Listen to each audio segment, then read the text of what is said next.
Hey everybody, tonight we're debating whether or not the Quran is dangerous, and we are starting right now. Here we go. Ladies and gentlemen, thrilled to have you here for another epic debate. If this is your first time here at Modern Day Debate, want to let you know my name is James Coons and I'm your host as we are attempting to host neutral debates in the most fair way possible. We want to give everybody their shot to make their case on a level playing field. And so I want to let you know, no matter what walk of life you are from, whether you be atheist, Christian, Muslim, you name it, folks, we are thrilled to have you with us. Thanks for being here, and want to let you know as well, folks, if you haven't hit that subscribe button, hit that subscribe button right now as we have a lot of epic debates coming up. You will see at the bottom right of your screen, folks. You won't want to miss this. This is coming up on Monday, and you'll want a notification because we're going to have Dr. Ben Burgess, who is a professor, going against Pastor Douglas Wilson, he was actually the kind of co-star, you could say, of the hit documentary Collision with Christopher Hitchens. And so it's going to be epic, folks. They'll be debating whether or not atheism is immoral. So you don't want to miss that, folks. It's going to be epic. And with that, I want to let you know a couple of other quick housekeeping type things. First, we are on podcast. So if you pull out your favorite podcast app and you type in Modern Day Debate, do that right now and let me know if you can't find us on there. We will work to get on there so that, hey, I'm really, you guys, I'm thrilled. I'm so excited that tons of people are downloading the podcast, are finding it useful, and I'm so encouraged by that. So we hope that it's useful to you. And so, yes, pull out your favorite podcast app, see if we're on there. And we are excited, folks, to get into tonight's debate. I want to let you know we are so thankful for our guests. Want to let you know it's true. Tonight is a controversial topic. Want to ask you, folks, please remember, attack the arguments, not the people. So, hey, actually, 100%, just, be rabid, be vigorous in attacking arguments. That's where we want the focus, on the arguments, not the people. And with that, we are going to introduce our fine people with us. We're glad that they're with us tonight. And so we'll start with AP, Apostate Prophet. We're thrilled to have you here. What can people expect to find at your link? Well, thank you so much for hosting this. I'm Apostate Prophet Ridvan Aydemir. My link, I'm mostly working on talking about Islam specifically, also sometimes about religion in general, but generally, but mostly about Islam. And I focus on criticizing Islam, which is my former religion, which I practiced for many years very devoutly and diligently. And yeah, that's what you can find if you visit me. Absolutely. Thanks very much, AP. We're thrilled to have you. And Nadir, we're thrilled to have you back. Glad you're here. What can people expect to find at your link?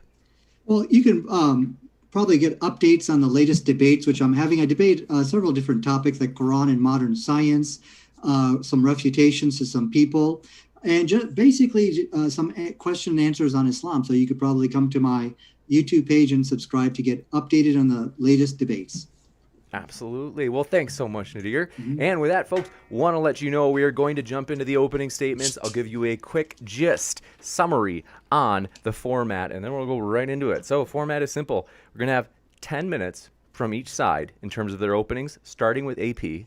Then we're going to have for 50 to 60 minutes, we'll kind of play it by ear, see how the conversation goes, where it'll be in 2-minute intervals. So just to kind of keep it, where we are making sure that everybody gets equal time, that's important to us. And then we'll go into about 30 minutes of Q&A. So if you happen to have a question, feel free to fire it into the old live chat. If you tag me with @ModernDayDebate, that makes it easier for me to get every question in the list for that Q&A. So thrilled to have you here, folks, and thrilled to have our guests. So I have got the timer set on my side.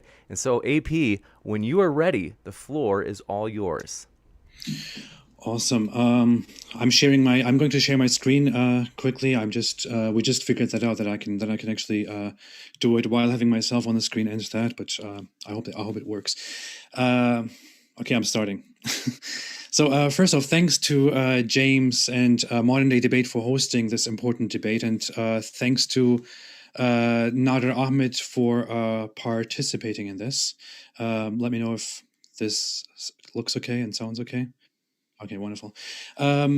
So again, thanks to James and thanks to Nadir Ahmed for agreeing for this crucial debate. It is kind of unfortunate, I think, that so many Muslim voices and apologists and scholars, among all of them, Nadir Ahmed is pretty much the only person who is willing to come and have this debate in public. Although the debate is a question about a question that is so extremely crucial. Is the Quran dangerous?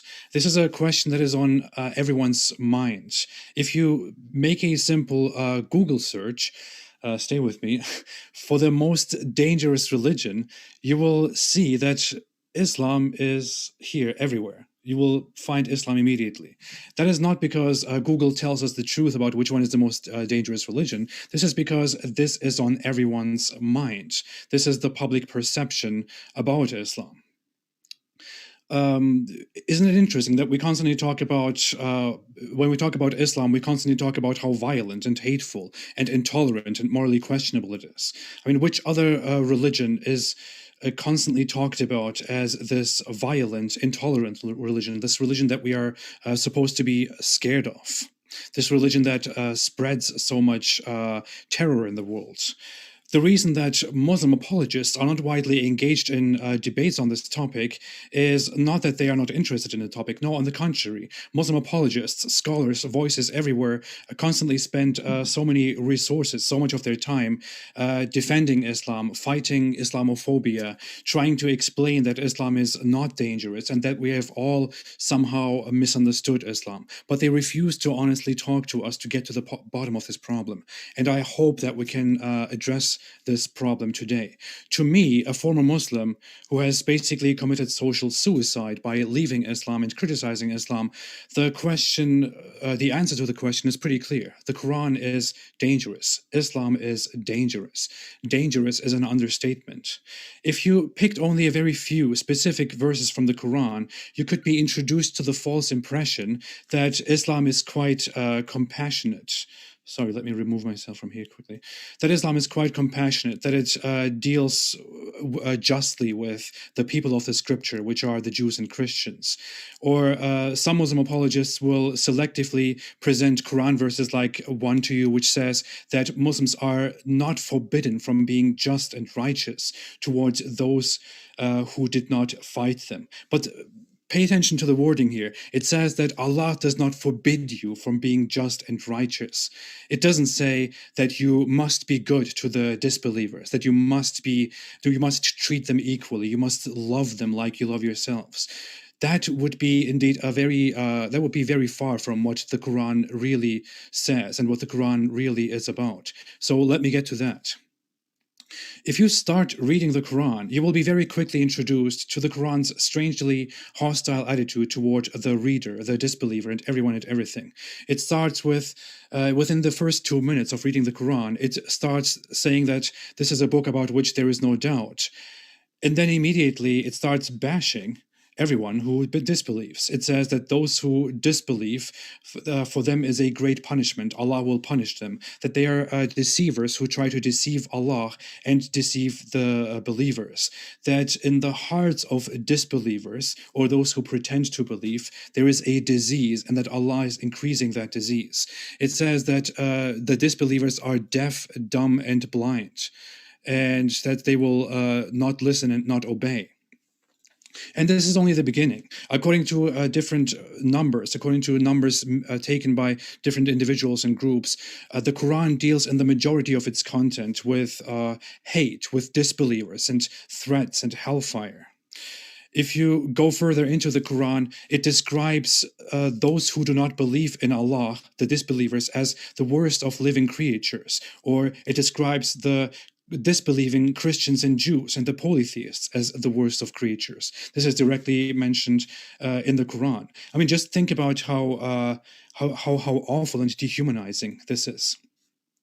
If you look at a different verse, chapter 7, verse 179, it likens the disbelievers to cattle and then adds, rather they are more astray. Just think of how this book, which is the central text of Islam, believed to be the eternal speech of Allah, dehumanizes others and treats them as unworthy, low creatures, lower than cattle, used for milk or meat, for example.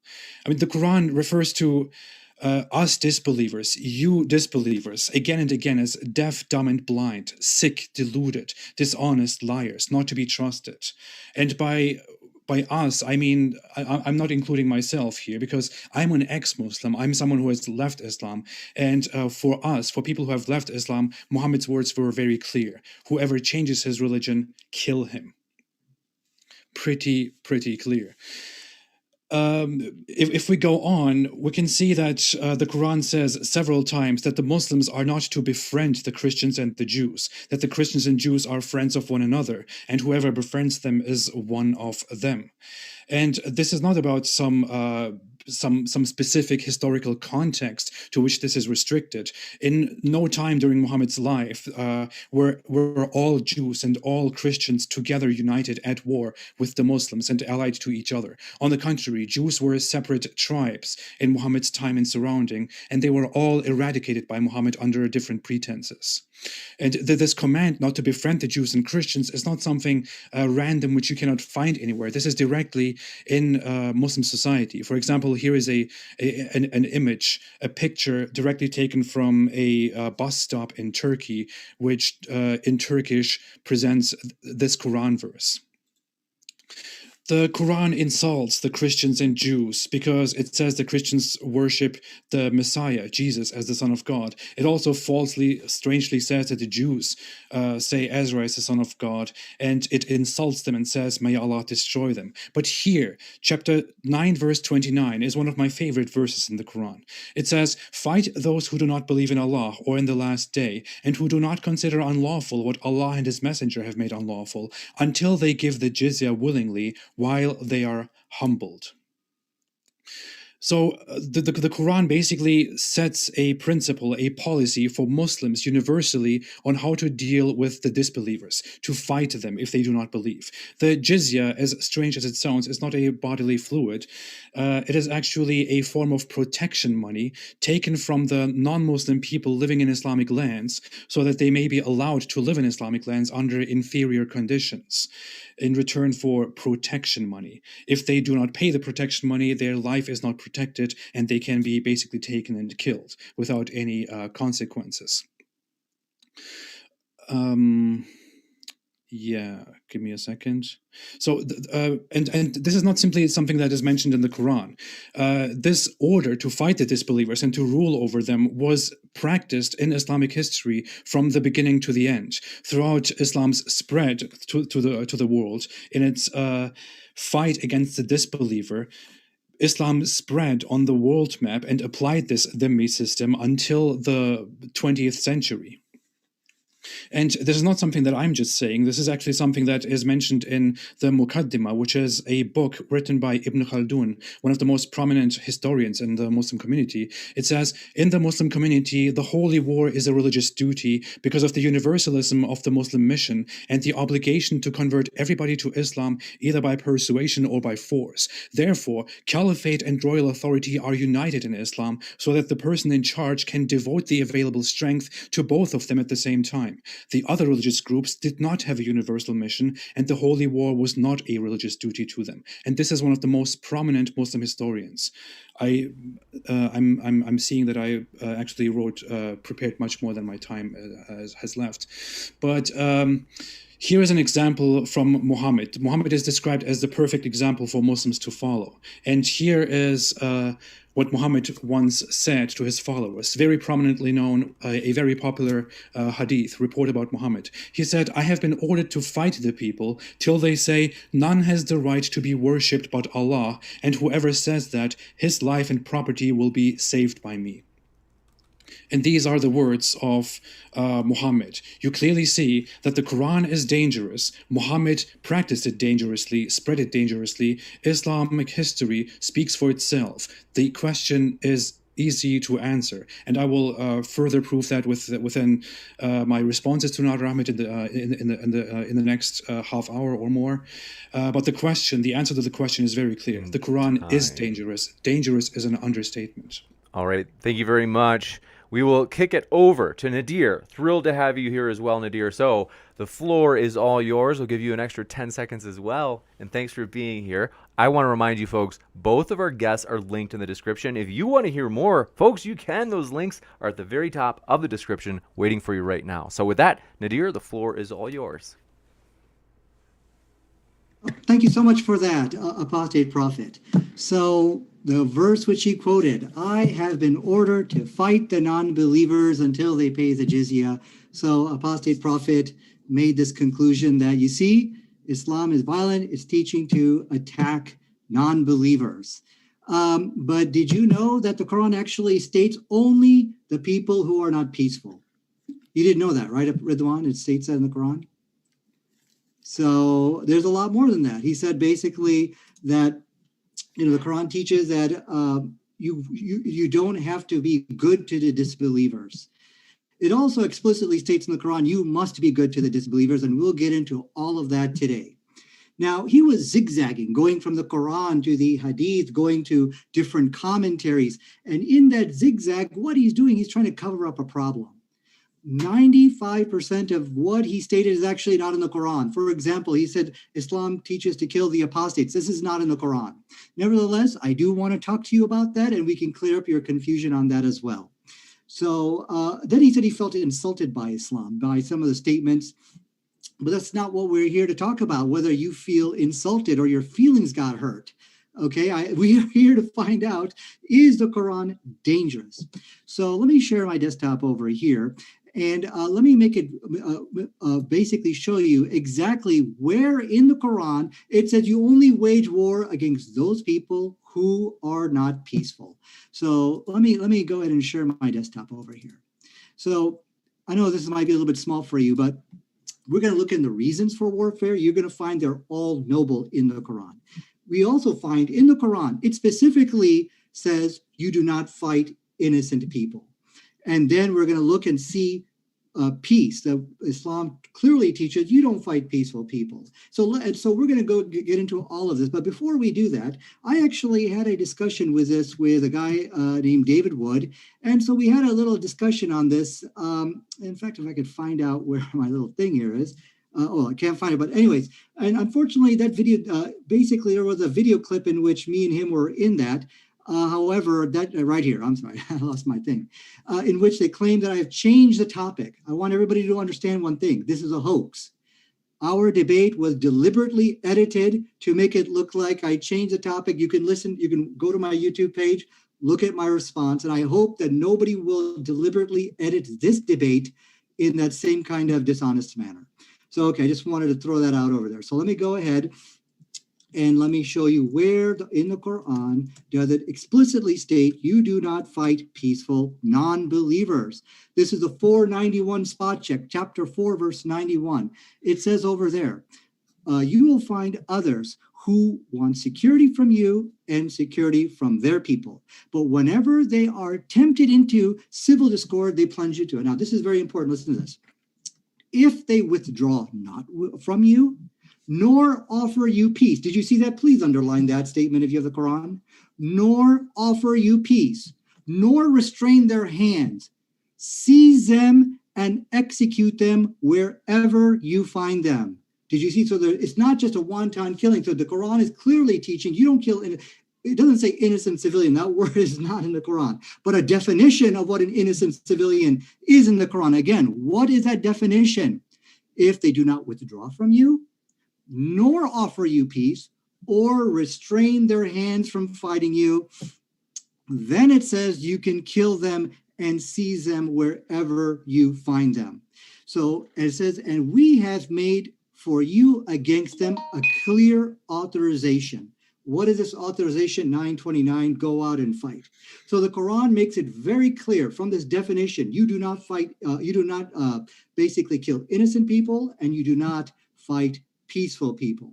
So let's take a look at another reference. In fact, and this, if you notice, most of what Apostate Prophet brought up wasn't actually in the Quran, but we'll get into that. So now he said basically, in fact, let me get to another reference over here. Yeah, so I want to give an example from the Hadith of Prophet Muhammad sallallahu alaihi wasallam. Okay, here is a statement. Actually, there was a group of people who actually he basically had a war with, and the context was The non-believers, the Quraysh, the non-believers whom he was defending, committed horrific atrocities against the Muslims. They were killing them, engaging in religious persecution and torturing. So they have to fled from Mecca to Medina. So now, in response to that, now they came after them and they still won't stop. So it became very clear they're not going to stop until they force all the Muslims back into idolatry. So then a war was basically commenced. That's the historical background. This group of people were called the Quraysh people. So here we find over here, Muhammad now sets an army to go out to fight, to basically protect the homeland. And listen to what it says over here. He's going to fight these people, the Quraysh people. It says over here that, again, going through the whole long list, the people of Al-Awaba, they basically sent a man to make peace with Prophet Muhammad sallallahu alaihi wasallam. So now what happens here? These are the disbelievers, which apostate prophet was complaining about. Look, you got to go fight the disbelievers. They said, listen, we don't want to fight. Look what the text here says. This is from Sirah ibn Ishaq. I'm sorry, I forgot to give you that reference. He says, then he returned to Medina without meeting war. Did you see that? So this is very important. There are many battles which took place inside the life of Prophet Muhammad sallallahu alaihi wasallam, and there's maybe thousands of pages of historical records. You will never find anybody in the Quran or the Hadith or in any literature of innocent people being fought just because of their religious beliefs or because they're, quote, non-believers. You will never find anybody like that. And if any of the non-believers want peace, look how Prophet Muhammad grants them peace and basically walks away. Why? Because God said inside chapter 4, verse 91, the 491 spot check, it says, if they are restraining their hands, they're not aggressively coming towards you, and they offer you peace. If they're not doing this, then you can go ahead and kill them. So here we see the 491 spot check in action over here. So this is a challenge for apostate prophet over here. Show me in the Quran and if you can't find it in the Quran, you should state it. It's not in the Quran. You should state it rather than zigzag it. Hadith, Quran, commentary. Be honest and say apostasy laws are not in the Quran. So we're going to come after him tonight and we're going to extract that confession out of him. What's really in the Quran and what's not there. And then the challenge here, show me in any of our literature. If you can't find the Quran, fine, then go to the Hadith. If you can't find it there, then wherever. But show me where any innocent people or people who are non-believers were fought on the account of their religion. You will never find this. Okay, so now let's get to the final RIP. So we're basically RIPing his argument. So what is the reason for war? What does the Quran actually say why you should why there's war? Now let's listen to very carefully why the Quran is actually saying what are the reasons for war. It says over here, and why don't you fight in the cause of Allah? Allah returned the question back to you, apostate. The helpless man and women and children crying out, "O Lord, deliver us from this town whose people are oppressive, and appoint us for one." And then it goes on. So the issue here, a presence of a protector. This is why Allah has issued jihad. And you will see, let's go on to, and then here comes a shocker. On the why you should go out and fight the non-believers. Over here it says, inside chapter 22, verse 40, were it not that Allah repels one people by means of another's, monasteries, churches, synagogues, and masjids where God's name is being mentioned would have been demolished. So the purpose of jihad, the purpose of war, according to the Quran, is to protect the religious freedoms of all of mankind. So now here's the second challenge we're going to ask apostate. Where's all that fight them till you convert to Islam? That whatever that quote, in fact, let me get that exact quote he was saying. Fight them till you, or till everybody becomes Muslim. Fight till Islam is a religion of the land, or any of this stuff. I would love to see that in the Quran. And again, my challenge to you is, show it to me first in the Quran. If it's not there, then just say, look, it's not in the Quran. Then we can go and look in other sources, and that's fine too. Because remember, the subject of tonight's discussion is what is specifically written in the Quran. So that's the reason. So RIP, this is why Islam is a religion of peace and why Islam is a religion of truth. Because the reason for warfare, as you see on your screen, and this is the only reasons you're going to find, are noble, and it's a great war ethics which the whole world should embrace. Secondly, because it looks out for innocent people. Hey, whoa, the 491 spot check. And it explicitly states you do not wage war against peaceful people. And so I guess my time is up. We'll go ahead and start this 2-minute back and forth.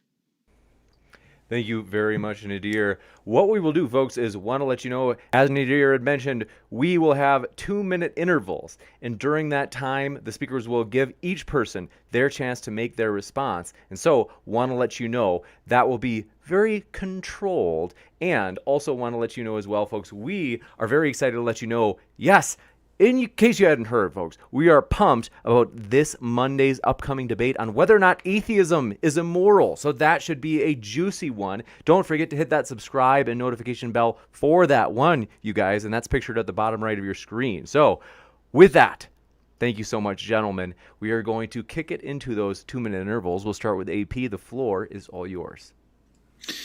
So I find it very funny that Nadir Ahmed actually, I have no clue what just happened. I think many people who have been who are watching this don't know what really just happened. Nadir Ahmed suddenly started completely accusing me of going into different directions, but then was all over the place. I don't know what is going on. He declared me the loser of this thing already. But one of the funniest things that happened here is that he made a claim at the very beginning and said that most of what I presented is not in the Quran. I think he even gave a number and said that 90% of what I said, of what I presented, is not in the Quran. So I went back quickly and thought, let me check what I gave. So I looked at the sources that I just gave, and I even left some out because I gave them in bulk. But the sources that I gave 12 sources in my opening statement.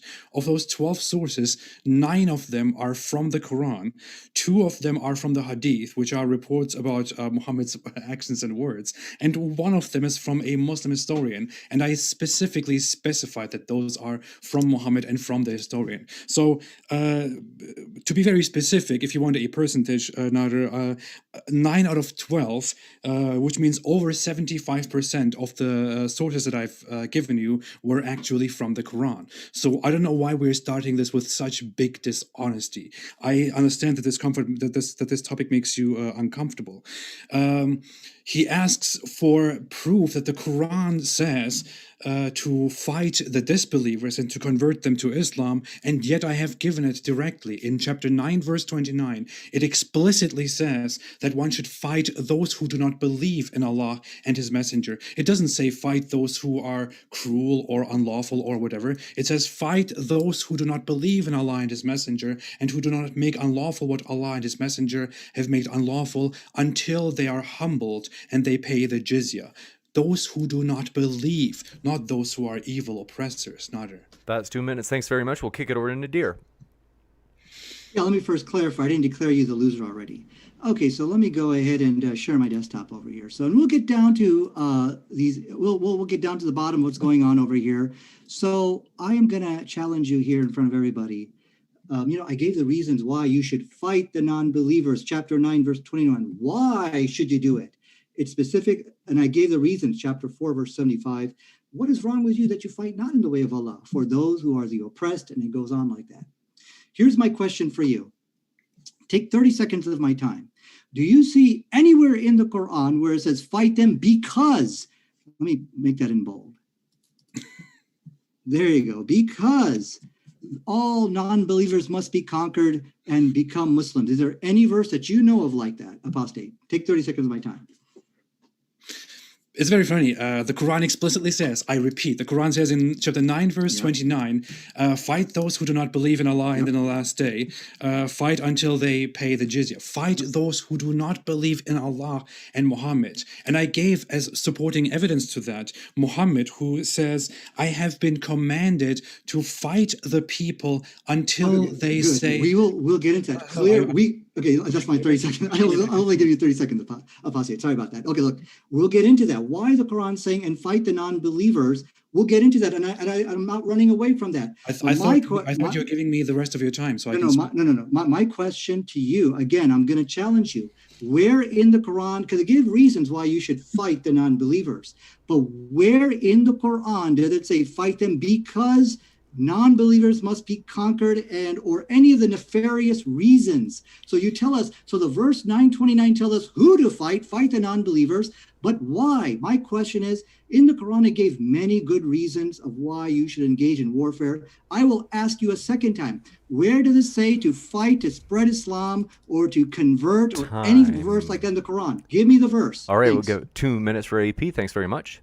It's very funny. What Nadir Ahmed is doing is he's basically playing with semantics, and he's making a very desperate move here. For example, I will give you a different example.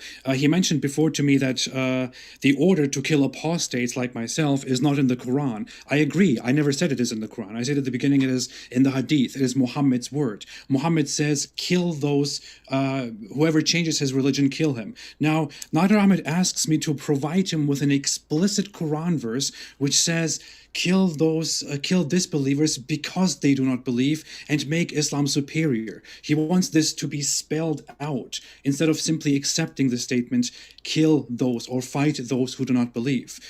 According to Nadir Ahmed's logic, we should also go to Muhammad's words in which he says, whoever changes his religion, kill him. And we should simply say, well, this doesn't say we should just kill those who, leave their religion, because it doesn't say kill those who leave their religion because they have left their religion. It only says kill those who left their religion. Do you understand how stupid that sounds?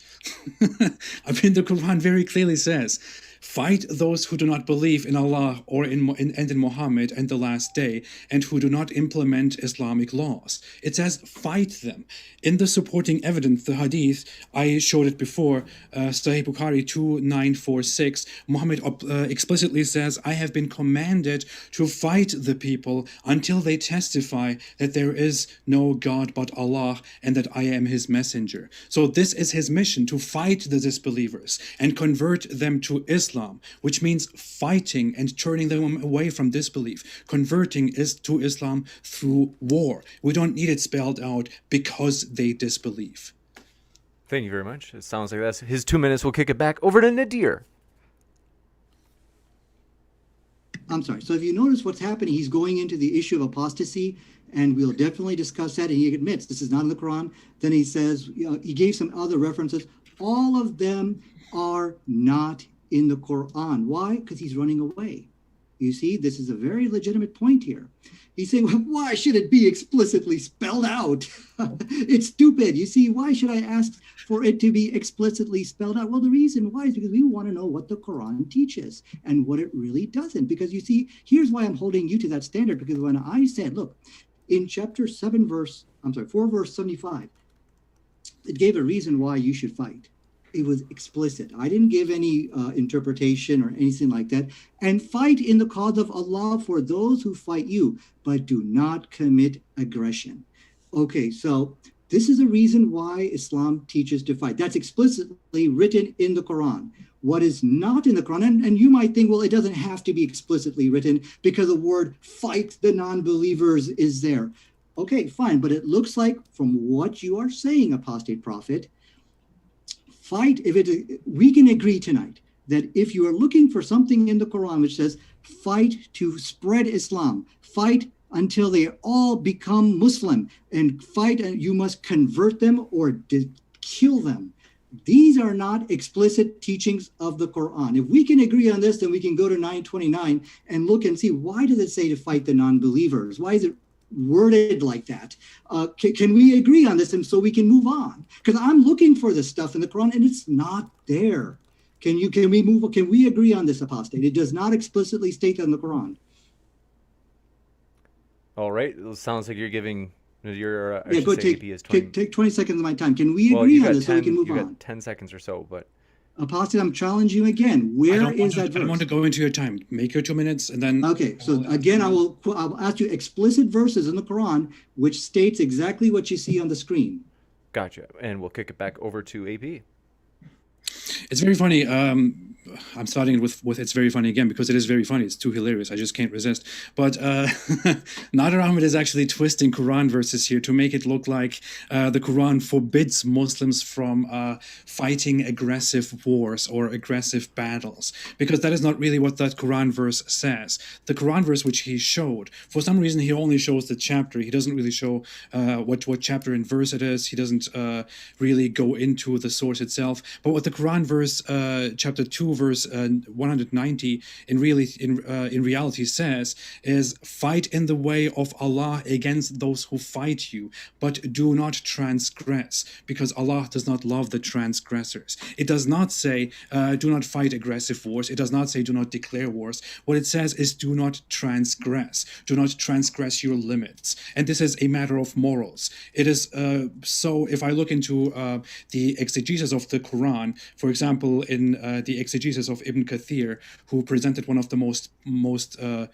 famous exegesis interpretations of the Quran, he says that this is a warning that one should not turn their wars into oppression and cruelty. One should only fight, not oppress. But the thing is, Islam redefines what oppression is and what a just cause is, because Islam says that you should fight those who do not believe. That is a just war, a justification in Islam. And to us, that is dangerous, that is wrong. Nadir Ahmed accepts that Islam orders to fight those who do not believe, but he deals with these semantics and says, well, but not because they disbelieve, but for other reasons. He should clarify and accept that the Quran indeed does order to fight the disbelievers, and Muhammad himself said that in many reports. Thank you very much. Kick it over to Nadir.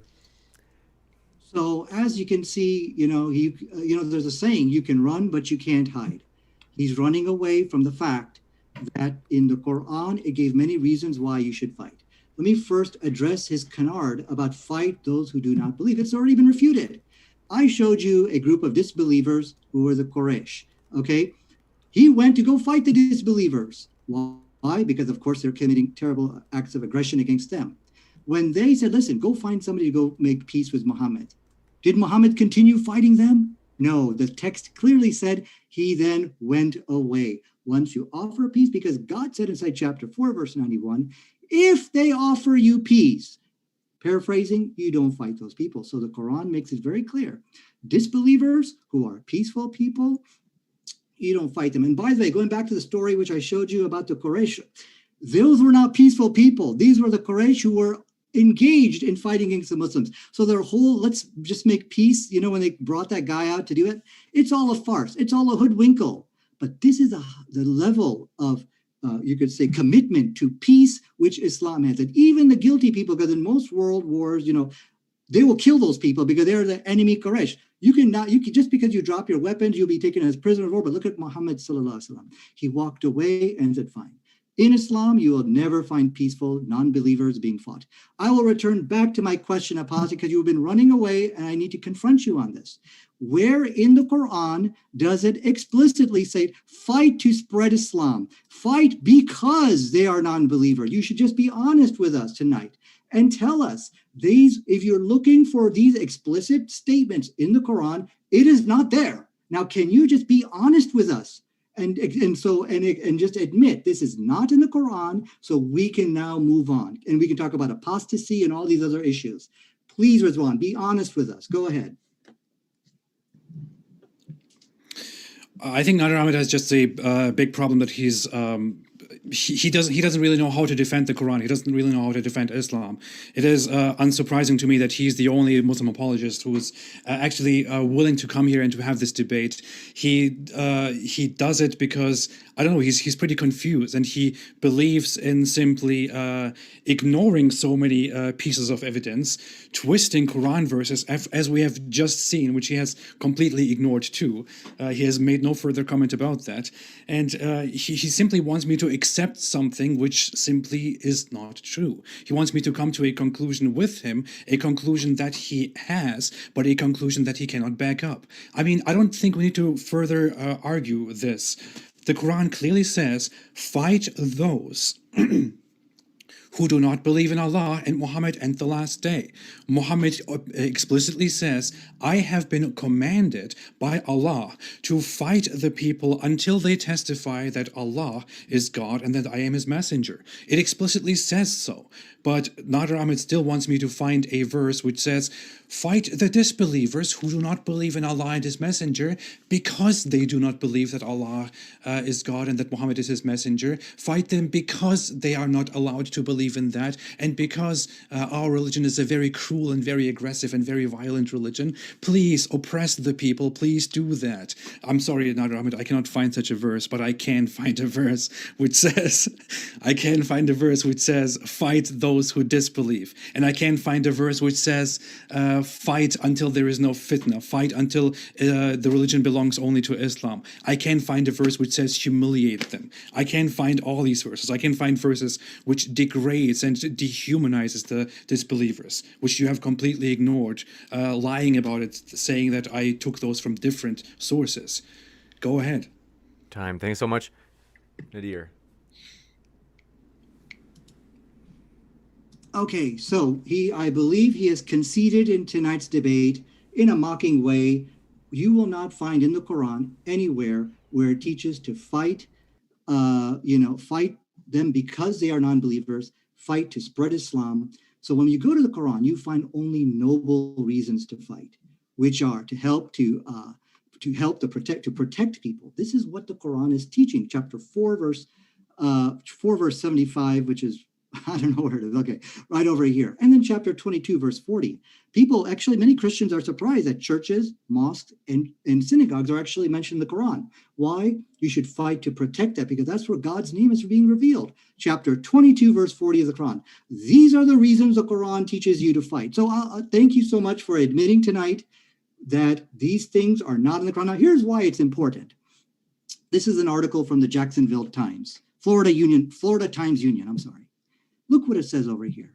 The Quran dictates repeatedly that its followers must convert you to Islam or kill you if you refuse to convert.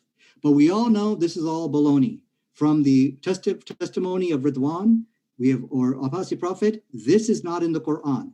And so this is why I'm bringing this up, because look at all the lies and misrepresentations against our religion. Now, he has quoted a hadith. I have been ordered to fight until they testified that there's no God but Allah and Muhammad is his prophet. Let me deal with that one very quickly. Notice he had to jump out of the Quran. This is not in the Quran. Why? Because he thinks he can make his case over there. So let me first corner you, and we're going to deal with this hadith one at a time. I know a lot of issues I'm not addressing from Apostate Prophet because I'm juggling here. There's a lot of points here. Apostate Prophet, when Muhammad said, I have been ordered to fight the people until they testify that there is no God but Allah, that there's no God but Allah, and I am his messenger. Are you telling us today that this is a statement, an order, that if they say no, I don't accept you as a prophet or Allah or anything, they are to be killed? So he is to fight them. Is that what you are saying? And then I will address you. Go ahead. Thank you. So all we're seeing here is again some weird bragging and distracting from the topic. As said, the Quran clearly orders to fight the disbelievers. We are circling around this again and again. He is making it look like I conceded because I sarcastically said, "Oh yeah, it doesn't exist." Such a verse that says, "Please fight the disbelievers because we are so cruel" doesn't exist. Yes, it doesn't exist. But one that says, "Fight the disbelievers" does exist. What Nadir Ahmed does here is also to take a Quran reference, which is Quran chapter 22, verse 40, which speaks of churches and temples and synagogues, and tries to present the Quran as this caring, peaceful, justice-loving book. And I already predicted that in my opening statement. This is something that Muslim apologists frequently do. There is also a different Quran verse, for example, which is chapter 2, verse 62, in which the Quran does indeed say that there is nothing to fear for the Christians and the Jews, and they have nothing to fear, they are righteous and this and that. The issue here is that the Quran that Islam has different stages and the Quran has different tones. These are Quran verses that come into existence under different circumstances. Nadir Ahmed believes that the Quran was a divinely revealed, a perfect word of God, of Allah, which existed forever. I do not. I do believe and know that the Quran was revealed at different times with different verses, depending on circumstances. At the beginning, it was peaceful, then it was about self-defense, then it was about aggression. And the verse that I cited, chapter 9, verse 29, which orders to fight the disbelievers, was indeed one of the final verses, one of the last verses of the revelation of the Quran. That was Islam's last attitude, chronologically, to fight the disbelievers and to oppress. To protect them and love them was only the beginnings of Islam, when Islam was very weak and when Muhammad was among disbelievers, like Nadir Ahmed is currently among disbelievers, which is why he has to sugarcoat Islam so much. And we can find this attitude very commonly in the Muslim world. It is very much known that you are not supposed to befriend the disbelievers, and you are supposed to be wary of them, and you will fight them in the future. But unfortunately, in these discussions out here, we completely disregard these Quran verses, twist them, we disregard the Muslim attitude, we disregard 1,400 years of bloody Islamic conquests, and we try to present Islam as something inclusive and loving, which is simply absurd. Give me a break. How can I address everything from fight the disbelievers, carrying peaceful book, Quran has stages, first peaceful, then aggressive, don't be friends, bloody. How can I address all this in 2 minutes? Come on. I think Apostate Prophet is getting nervous here, so he's taking a shotgun and blasting me with all these points. Because if you look, he could not find anywhere in the Quran where it explicitly stated, fight them because they are non-believers. The Quran says, but the Quran says, fight the disbelievers. The Quran says, fight the disbelievers. But it has already been explained to him that if the disbelievers are peaceful, you are not to fight them. We gave an example from the Sirah Ibn Ishaq, and we also gave an example from the Quran, and we'll get more on it. So I need to address one issue at a time. So Apostate, I will ask for you to please make it one issue at a time. Now, I want to address this is no longer the Quran, this is in the Hadith. So he had to run to the Hadith, and that's fine. We have basically chased him out of the Quran, and now we're chasing him into the Hadith. But believe me, you're going to be running from the Hadith as well. Now, before I address that, when Muhammad said, I have been ordered to fight the non-believers until they testify that there's no God but Allah and Muhammad is his prophet. Are you saying that this is a statement where they must be forced and killed if they refuse to accept Islam? Are you saying that tonight? Apostate. Are you making that claim? Are you done with your time? Or? This is your argument. Are you saying that Islam is teaching? Your time? Okay, notice he's running away, and it's a good thing. But you can run, you can't hide. Are you done with your time? Okay, so let me go ahead and address the Hadith. Here is an example of what it means, fight those until they testify that none has a right to be worshipped. It says over here that basically a person stood up on top of Prophet Muhammad. He had a sword on top of him, about to kill him. Then the sword fell out of his hand. And then Prophet Muhammad picked up the sword and he said, who is going to protect you from me? Do you testify that there's none but Allah and Muhammad is his prophet? He said no. Okay, he said no. So let's see what happens next, and we'll catch AP. Go ahead.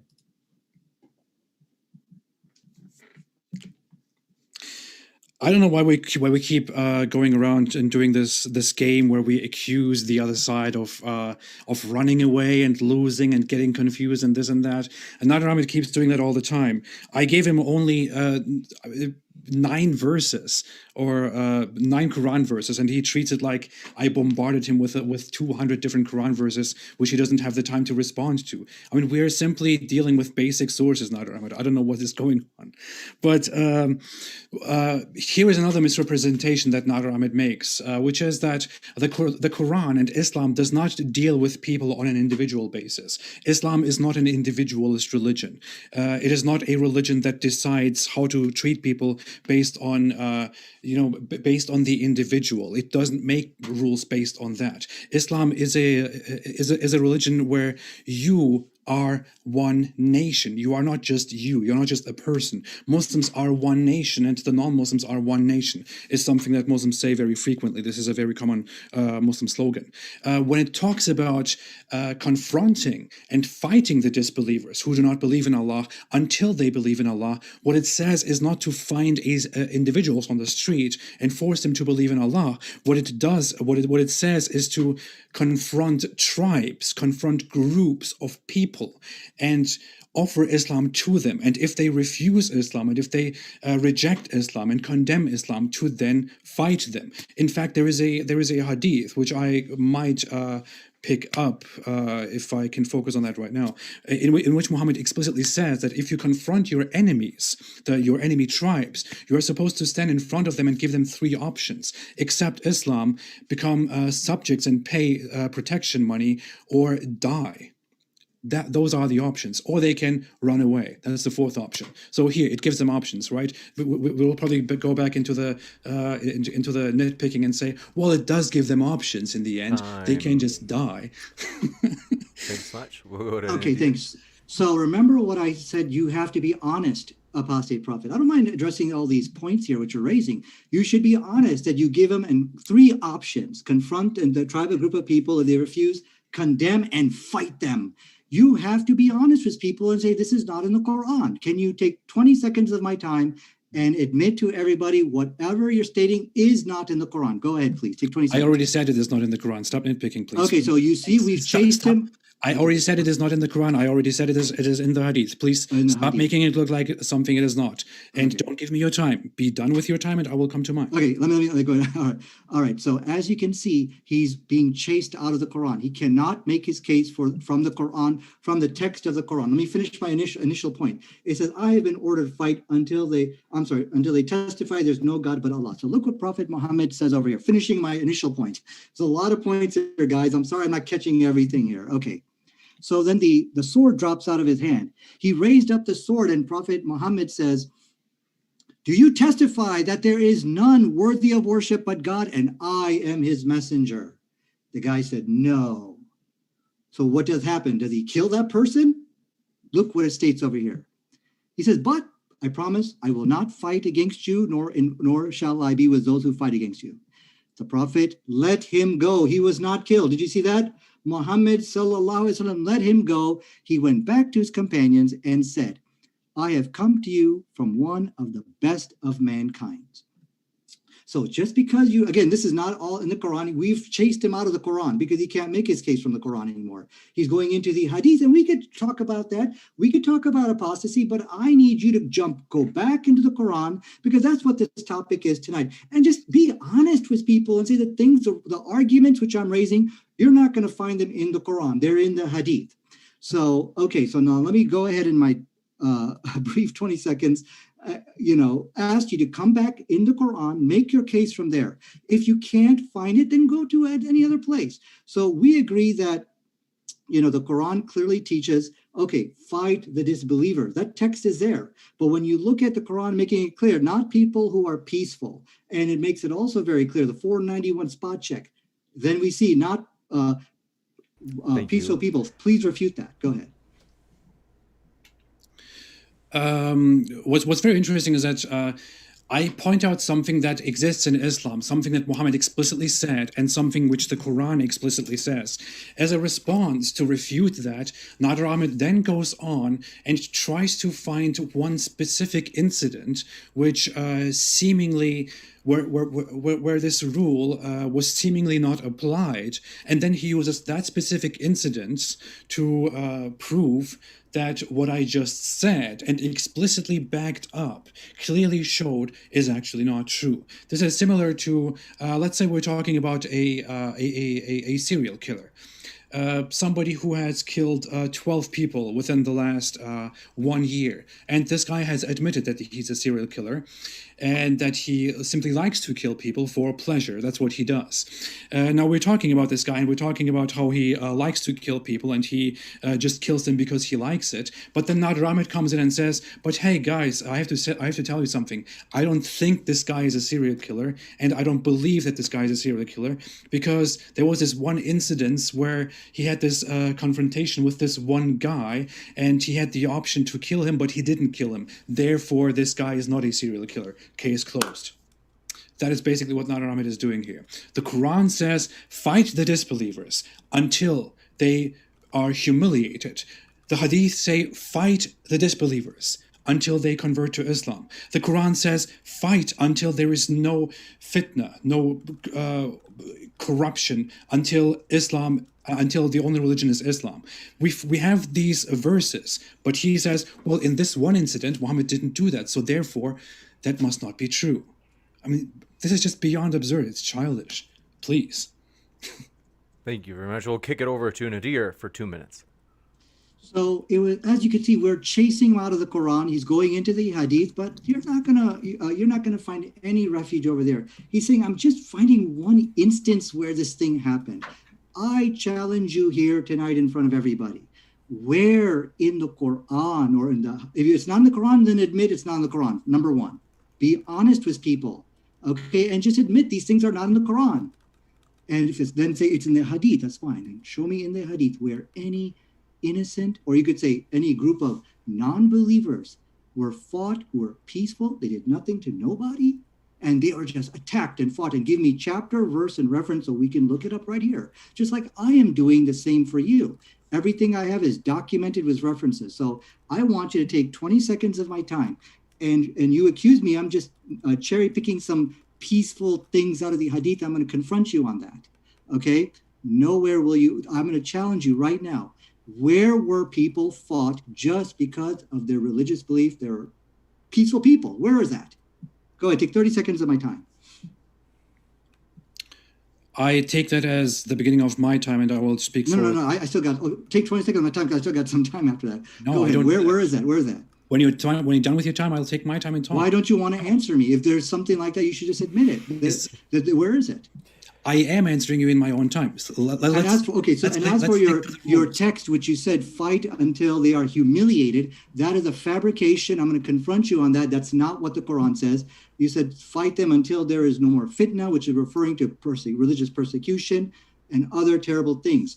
And so I want to take it back over here. You claim this was just one incident I'm giving where Muhammad was peaceful. I want to confront you on that. And I don't want you to run away, just like you ran away from the issue of that the reasons for warfare in the Quran are very noble and peaceful. So show me where that is. Go, it's your time.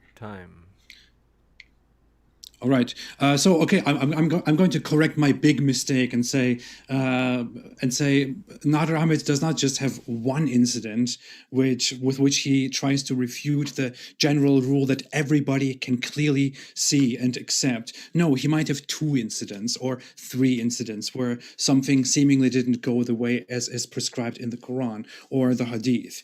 The point still stands, dear Nadir Ahmed. The Quran explicitly prescribes to fight the disbelievers. And as long as you insist on how that is not true, because it doesn't say fight the disbelievers because they disbelieve, it will just look ridiculous on your part, and we're not really getting anywhere. We're simply, turning in a circle. So if we come to incidents where Muhammad did actually fight people, it is hard to pinpoint at a specific incident, because what we have is that Muhammad did fight all the Jewish tribes which were in his city Medina and eradicated every single one of them. Some he killed and executed to its last member and enslaved the rest, while with others he told them to get out, and he basically expelled them and took their belongings or part of their belongings. Muhammad also said in a hadith, now I know he will say we're chasing him out of the Quran because he somehow doesn't want to accept the Quran. We also have a hadith in which Muhammad, for example, says he will expel the Christians and the Jews, while he also says that he came to fight them. And we have these incidents. We have incidents of Muhammad's successors declaring wars. We have an incident in which, as said, Muhammad instructs his armies to go and give the people three choices: to convert, to become subjects, or to die, to fight and die. We have incidents in which Muhammad orders his men to go and destroy temples and to kill everyone who is around. We have these incidents.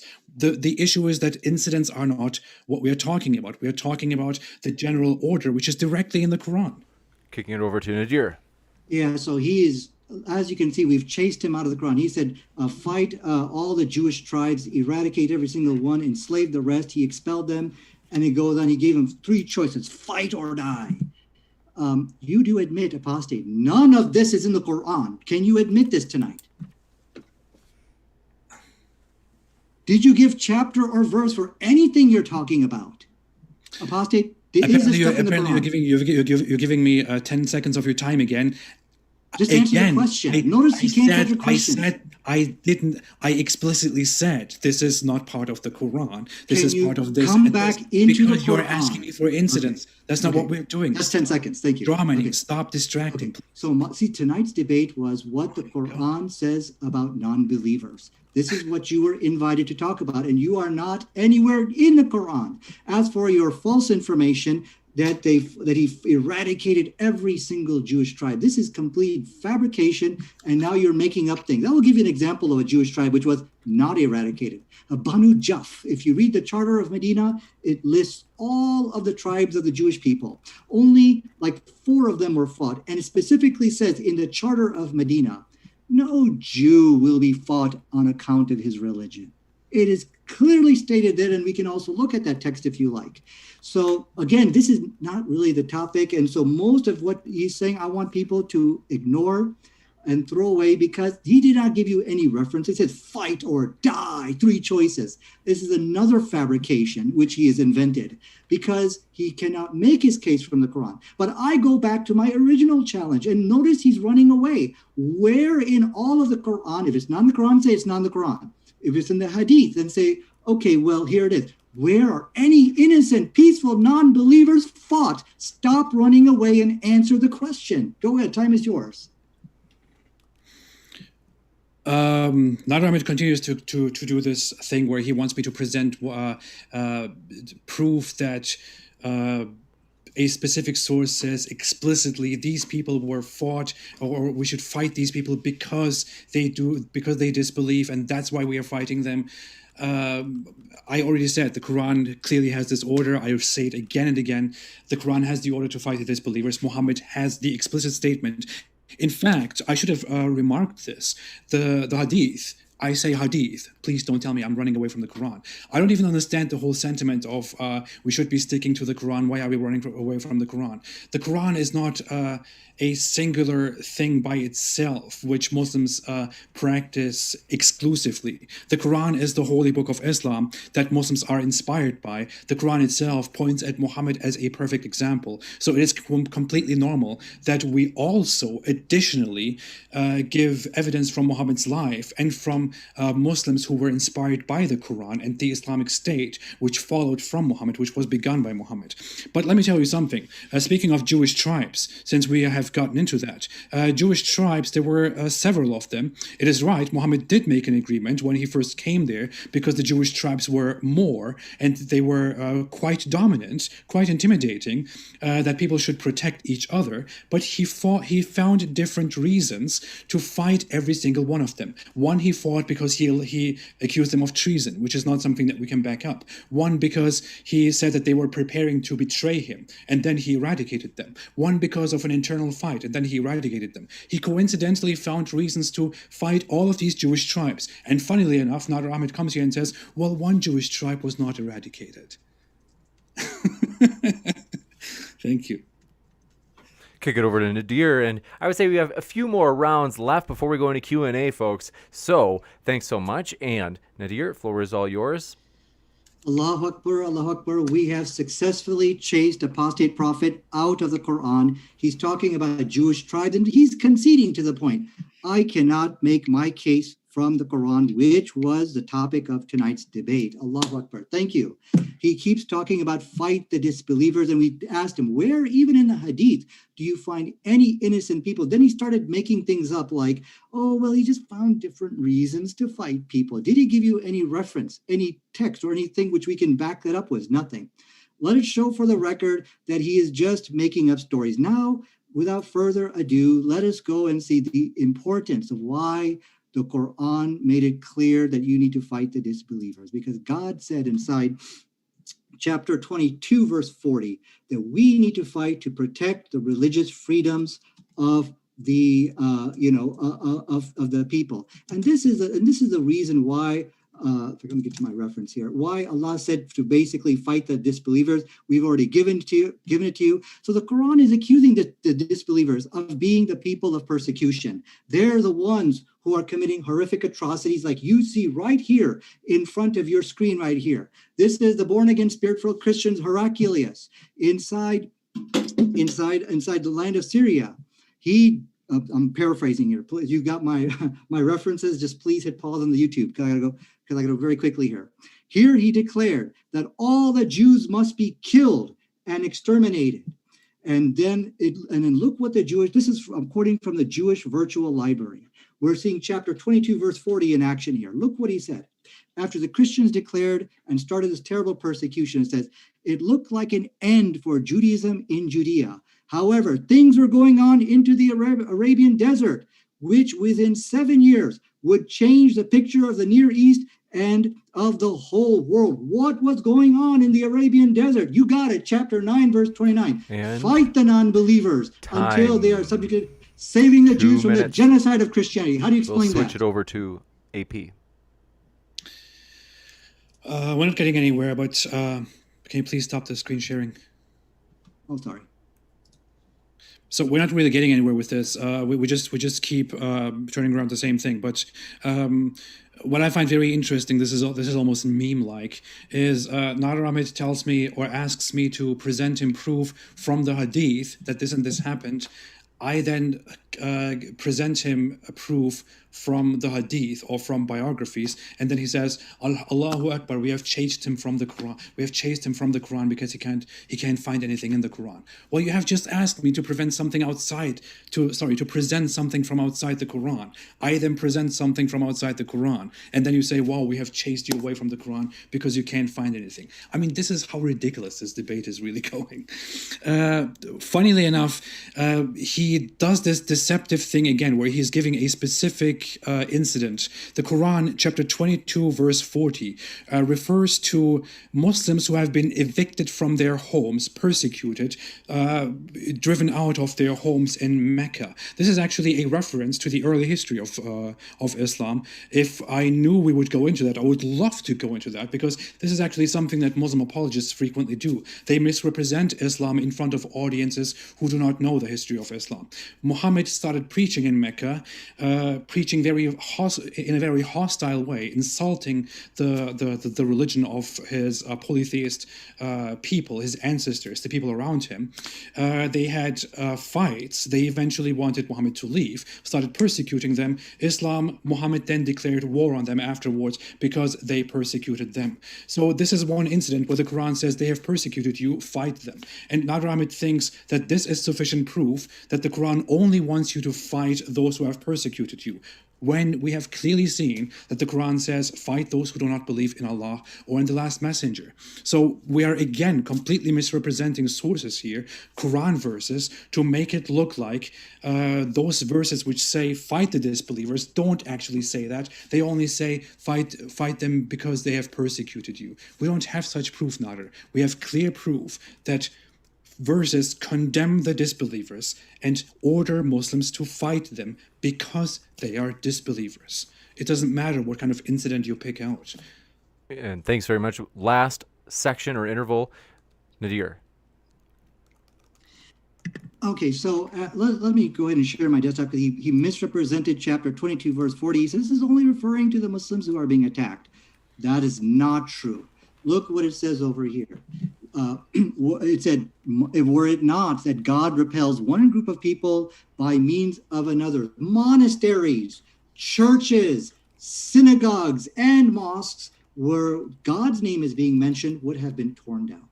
So notice how apostate prophet is now running away from a historical fact. So let's see, the Quran says, fight the disbelievers. But why? Because the disbelievers were the one who were the culprits of committing the type of atrocities which you are seeing, here inside chapter 22, verse 40. How do we know that? We can also go to history. We could see the exact same thing. And I will challenge you again, because the Jews were about to be exterminated by the Christians. And it says over here, the historian of the Jewish Virtual Library says, it looked like an end for Judaism in Judea. However, things were going on in the Arabian desert, which within 7 years would change the picture of the Near East and the whole world, thus saving the Jews. What was going on in the Arabian desert? You got it, chapter 9, verse 29, the marching orders to go out and fight. So again, we have to also go back to these verses, these are not defensive verses. These are offensive verses. Go out and fight on behalf of those who are persecuted. And then finally, I forgot to answer one of his questions just because I was overwhelmed. He said, well, where in the Quran does it talk about being good to the non-believers? One thing we must understand, the fighting verses is not for us. This is just for one person, and that is the Khalifa, who then delegates to the debutantes, which then trickles down. But for the Muslims, for the 1 billion Muslims, what are they ordered to do? It says over here inside chapter 60, chapter 60, verse 5. It says, O Lord, make us not an object of torment for the disbelievers and forgive us.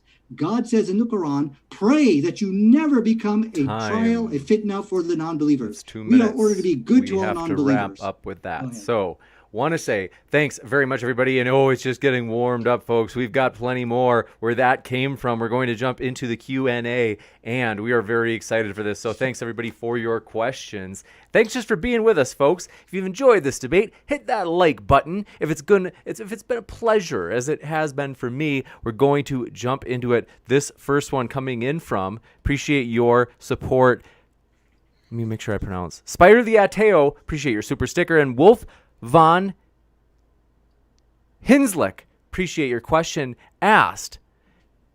Okay, we want serious questions, folks. So next up, Jay Mixon. We are for real, though. Only serious questions are being read now. If you send a super chat or something like that, that's goofy. We'll read it in the post credits if it's not attacking one of the speakers. But Jay Mixon, thanks so much for your question. Said, if it doesn't explicitly verbalize violence, however, others misinterpret it to commit acts of war, why isn't it inherently dangerous? So I think the question is that for me or?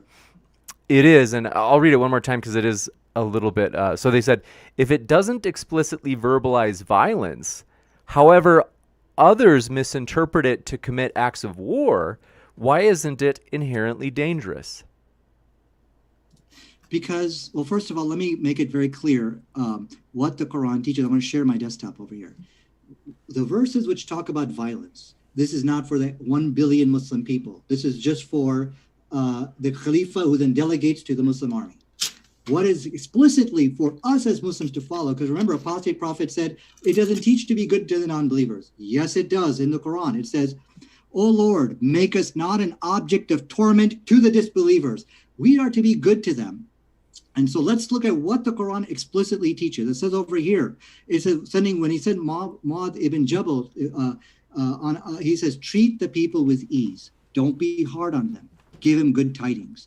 And don't fill them with hatred towards Islam. And love each other and don't differ. So this is what we as 1 billion Muslims, what our attitudes are towards the apostates, towards the non-believers. This is what we have been commanded to do. Now, when he talks about things getting misinterpreted, look, the Hindu religion today is being misinterpreted too, for your information. Did you know that the Hindu Nazi Party, 1 out of every 5 Hindus in India today ascribe to the Nazi Party? It says over here that they believe Adolf Hitler is a kind of leader which India should have. And on this note, they are killing apostates. They are doing horrific acts of violence against Christians and Muslims. Radical Hindu, 1 out of every 5 Hindus ascribe to Adolf Hitler. So if people can misrepresent the peaceful religion of Hinduism, then I hope you can understand people do the same thing for Islam. And Can I look at respond to the apostate. question too? Yeah, go ahead, please. Go, man. Short and pithy, and then we must move to the next question. We have many questions, guys. Okay, so I find it very interesting that Nadir Ahmed keeps deflecting from the actual topic, because the question is very similar. It echoes something that I have brought up in a big chunk of my opening statement, which is that it is no coincidence that people have this perception about Islam. People globally in the world have the perception about Islam that it is violent, dangerous, hateful, intolerant, backward, and so on. Whenever we talk about Islam, we talk about bad morals and violence and all that. There is no such thing that in the world people know any other religion for how violent it is, except for certain cases, certain incidents. Islam dominates predominantly. It dominates by far religious violence in today's time, and this is not a coincidence. This is what we mean when we're talking about how Islam is dangerous. It's also funny how Nadir Ahmed Must be quick.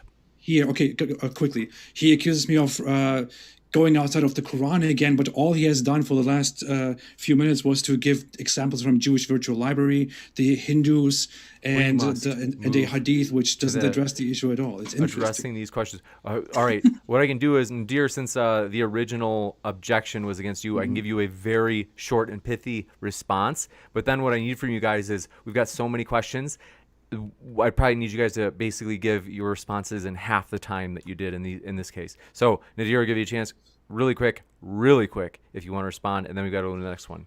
Well, I think the issue here, the Quran makes it very clear, never be an object of torment to the disbelievers. We are supposed to be good to them. And I would like to see how Apostate Prophet responds to this verse, chapter 60, verse 5, I quoted. Explain that to us. Next up, Bruce Wayne, thanks for your question, said, Nadir, are you a Quranist?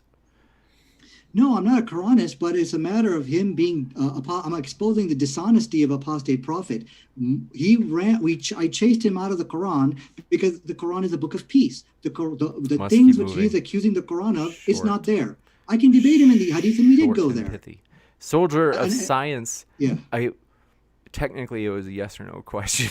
Okay. Soldier of Science says, Nadir, if you believe that rules in the Hadith were spoken in the Hadith as well as the Quran, is your argument kind of dishonest?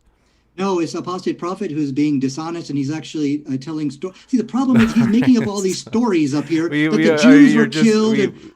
Wait, I want to make one thing. See, I can't chase after every lie and expose it. I can't do that. He's got to show evidence for what he's saying. He didn't.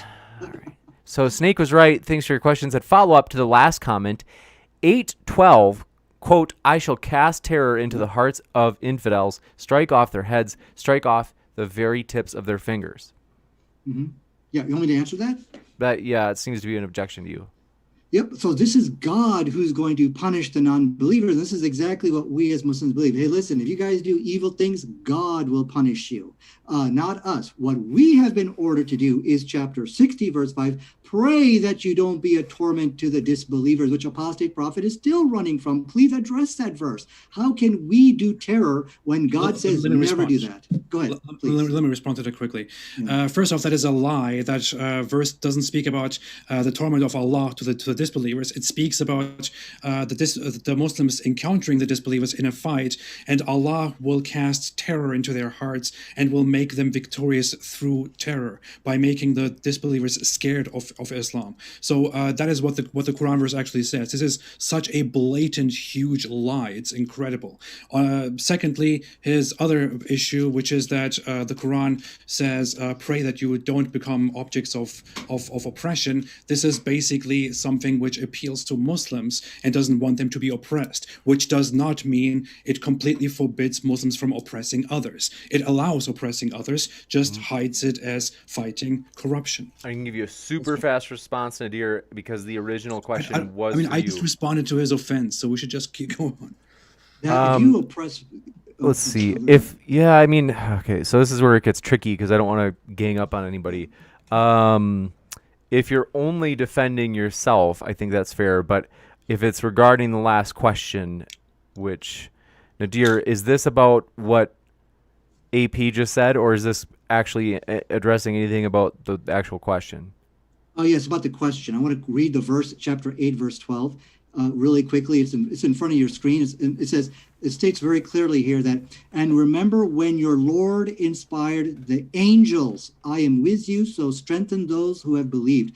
I will cast terror into the hearts of the disbelievers. It is God who will do that, who will then strike them upon the necks and strike them upon fingertips. Those are the angels and the punishment coming from God, not from us. I want to make that very clear. Next. But the 491 spot check answers all of that, which he's running away from. Go Next ahead. up. Thank you very much. Appreciate your question from Soldier of Science. Said, Nadir, to follow up, is the Hadith invalid and only the Quran to be followed, or are you just debating on the specific point regarding the Quran?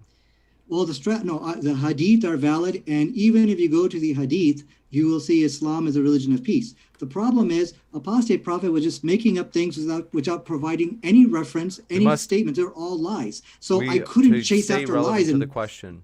Yeah, no, I follow the Hadith, but the strategy tonight was the topic was, is the Quran a book which is dangerous to the non-believers? So I had to stick with the Quran, and I want him to be honest and say these things are not in the Quran. He won't do it. Cold Loyalty, thanks for your question, says, does the Quran advocate for hurting your wife? And if you lie, I will share the verse, they say. Now, this is another hoodwinkle. The Quran does not teach to beat your wife, which is inside chapter 4, verse 34. Because what we see inside the again, another verse, I'll bring it up over here, it did speak exactly what it meant by beating your wife. It talked about picking up a bundle of grass and hitting your wife with. Let me go grab that verse for you so we can look and see. And when we look inside the entire Quran and Hadith, never has beating ever been more than this. But this is off topic. We're talking about how this is dangerous to non-believers. So let's stay on the topic. Okay, can I respond quickly? If this is about the exact question, that we can do it really fast. Quran chapter 4, verse 34 says that men are in charge of women, and that if men fear arrogance of their women, they are supposed to advise them, then separate them, and then beat them. There is absolutely no mention of any tool, any little stick or anything at all. It simply says beat them in the Quran. That's all.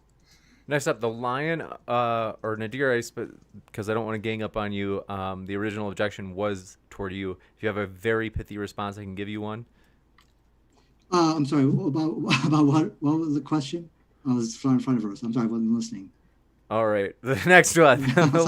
The Lion of Christ says, I love AP. Let's see. The Cold Loyalty, thanks for your super chat. Oh, we read that. Wolf Van Hinslick, thanks for your... Okay. Look at her serious questions. Vikyath M says, Nadir, what would happen if apostate prophet went to Pakistan and the people there have seen him rip up the Quran? Well, what would happen if he did that is exactly what will happen if he tries to mock Ganesh or Hanuman or the Hindu gods. I'm sure the people will reprise. Remember, 1 out of every 5 Hindus ascribe to the Nazi party. And it's very important to understand that this is not about what Muslims or Hindus do. This is about what the Quran teaches. Now, the Quran makes it very clear that we as Muslims, we are not to be an object of torment to the disbelievers. Chapter 60, verse 5. And so that is how I live my life. And this is why Islam is a religion of peace and why it is no danger to anybody. Quran makes it very clear. Go ahead. Next up, Bruce Wayne, thanks for your question, said, Nadir, why does the Quran say fight the disbelievers if it could have said instead fight the aggressors or something similar instead? Because the disbelievers, it is in violence and religious oppression is inherent into the disbelievers. This is the position of the Quran. So basically, when you look at what the Quran is teaching here, it gave the very clear reasons which everybody's running away from. Chapter 4, verse 75. It says, what is wrong with you that you fight not in the way of Allah for those people who are suffering and crying and you hear out those voices? So who cares if it says disbelievers? It gave a very good reason to go out and fight. The Quran made it clear and force in the 491 spot check. If they offer you peace, or they're restraining their hands from fighting you, you don't fight those people. The 491 spot check. So it is irrelevant now if it says disbelievers or the bad people. The Quran makes it very explicit. And these are the verses which Apostate Prophet has been running away from this whole night tonight. Next up, Patrick Lowen. James, he just keeps. I mean, people are asking him because people don't find him very credible, and he keeps attacking me, and I'm just sitting here having to listen to all this. So, It's true that. Yeah, Nadir, when you do like the poke the bear and run away, like you I can't you help can't it. just insult him with him not being able to respond. Okay, go ahead and respond to 491 spot check. Go ahead. Jay Mix. Just- Next up, Jay Mixon says, "Does the Quran give authority to the Hadith? Would the Hadith lose its power if not substantiated by the Quran?" Well, I went to many hadiths today to strengthen and show you exactly what I was teaching. The problem is I can't juggle all these objections which Apostate Prophet is throwing at me. So I had to start with the Quran because this is where it starts from. And the issue here is not with me that I'm not going to the Hadith. I believe in the Hadith. The issue, the dishonesty of Apostate Prophet. He should have admitted tonight, I can't make my case from the Quran. Just admit that. He didn't I do find it. it very funny. Nadir Ahmed basically just confirmed my point entirely. He said the Quran says fight the disbelievers because disbelief is inherently bad. No, and not immoral, disbelief. which is why Oppression. we should fight the disbelievers. Not just because they are disbelievers and because disbelief is bad, but because disbelief is oppressive, which is why we are supposed to fight the disbelievers. No, it's so not basically, fight the disbelievers. That's what you just No. I didn't say that. I didn't. I said oppression and religious persecution is inherent to disbelief. That's what you said. And the suffering which we saw in the Quran in 475 and 2240, that's inherent in them. So God wanted to make the world So it a is better It place. is inherent to disbelievers, to this disbelief, which is why we should fight the disbelievers. Why? How does it make it any difference? Because it makes a difference because the Quran made it very clear, not the peaceful people. We saw from the hadith which you ran away from, I showed you in Sirah ibn Ishaq, there was a group of people who did not want to fight. So Muhammad went away from them, and you ran away from Ibn Ishaq, you ran away from Incidents, doesn't 491, matter. and you ran away from all these references. If you have a response, AP, I can give you a really quick one before we go to the other one. But If the Quran somewhere says if you are currently fighting, that refers to a very specific case. If you're fighting and they offer you peace, then accept peace. If it says that, that still does not invalidate the Quran's very explicit statement, which says, "Fight those who do not believe in Allah and Muhammad and his laws." Case closed. You have proven my point. Thank you. Let's move on. we next up have one coming in from the Lion of Christ. Says, "We cannot understand the Quran without the Hadith and let me know if I mispronounce this, tafsirs, and yet it claims to be a clear and fully detailed book. It's utterly nonsense. If you need the Hadith and tafsir, then detail and clear agree." AP. So I can answer this. First of all, it's not true that you cannot understand the Quran without hadith. This is another hoodwinkle. And so you can definitely, in fact, I gave you many hadiths tonight. I even went to Sirah ibn Ishaq. And so this is one example of a group of non-believers who Muhammad went to go fight the non-believers. But when they say, "Hey, look, make peace with him," then look what it says over here. Then he returned to Medina without meeting war. If people who are peaceful, Islam teaches not to fight against them. And this is a reference which Apostate Prophet has been running for over 2 hours now. And I've been asking him, where are all these peaceful non-believers from the Quran, Hadith, or Sirah, which were fought just because they're non-believers? And he's been running all night. Next up, let's see. This one. The question was kind of also addressed to me, right? At the end, it said AP, didn't We'll it? give you a chance. That is true. Hey, That can I you was answer that confused. challenge? I was confused by that, but you're right. They do cite you, AP. So we'll give you a chance to respond, and then we'll go to the next one. Okay, I will quickly just do what Nadir Ahmed has been doing the entire time and quickly share something here, which I think is very pleasant to look at here. Share my screen. Share which screen? This screen. So let's share this screen. Now look at this. Look at what this hadith here says. Can you see this?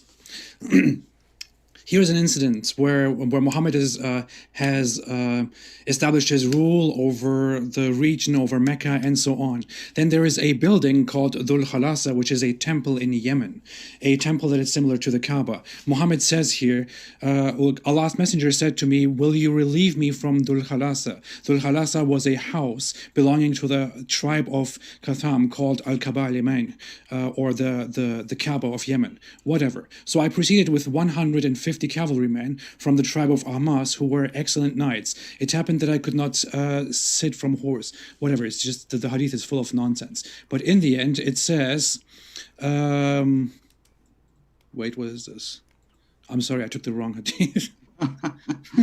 Give me one second, please. Give me one second. You know what? Take extra time to answer the challenge. Don't think. Okay, go ahead, please. Yeah. Here.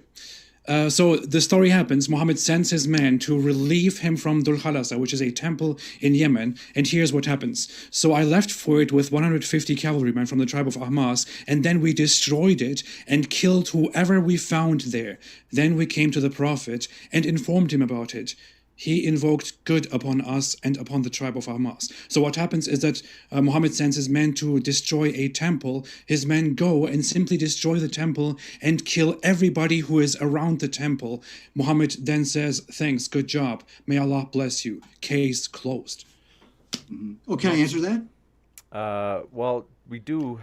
The trick is we did give you a chance to respond. You already responded in the beginning. Question, but we do have a lot of questions. I hate to push it, but Vikyath M asks, Nadir, which is more peaceful, Buddhism or Islam?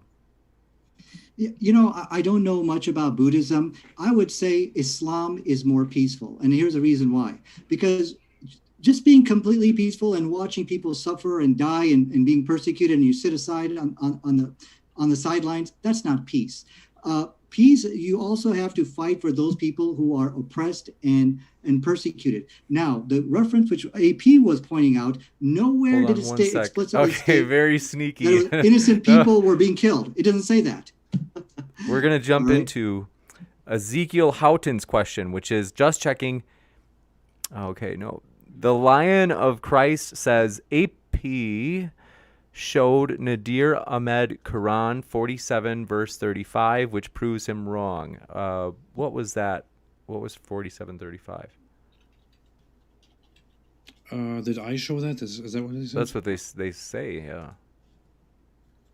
Oh, interesting. Yeah, I was thinking about that, but didn't go back to it. A Quran verse which says, let me share that on the screen quickly here before we miss it. Since we are cherry picking Quran verses, let's cherry pick this one. Share screen. Here you have it. Quran chapter 47 verse 35. So do not weaken and call for peace while you are superior, and Allah is with you and will never deprive you of your deeds. Do not weaken and call for peace while you are superior. Okay, can I answer that? Since this is a challenge to me.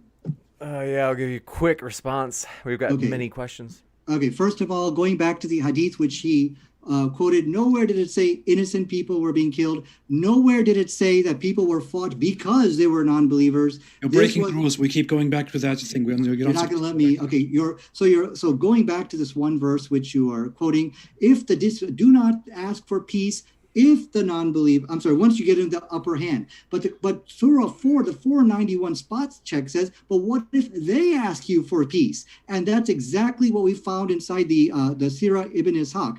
They asked Muhammad for peace, and though he had the upper hand, he didn't ask them for peace. But when they came to us and asked us for peace, then they were granted peace, and Muhammad walked away. So there's no contradiction. It's in complete harmony. Go ahead. Do you have a response, AP? No. Okay, we'll let that one go. Tippy Bear, thanks for your question, says, does Nadir practice, is this pronounced muta? They're just insults. They're just insults. Move on. They're just next. Throwing rotten tomatoes. Hindu historian says, Nadir, many Indians are not well informed of what Hitler did. No, I don't think that's why the Adolf Hitler is a rock star in India. It's because they know what he did, and they want to do the same thing to Christians and Muslims. They are committing horrific acts of terror against apostates, and this is the hypocrisy of apostate prophet. He's talking about Muslims. Now, wait, hold on a second. We got to move on. If you got to address the question, Snake was right.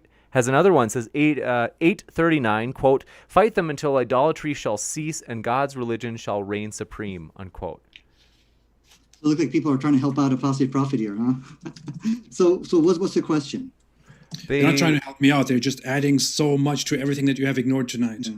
They seem to be just quoting this passage to That's try okay. You to can have help, no problem. What's the verse again?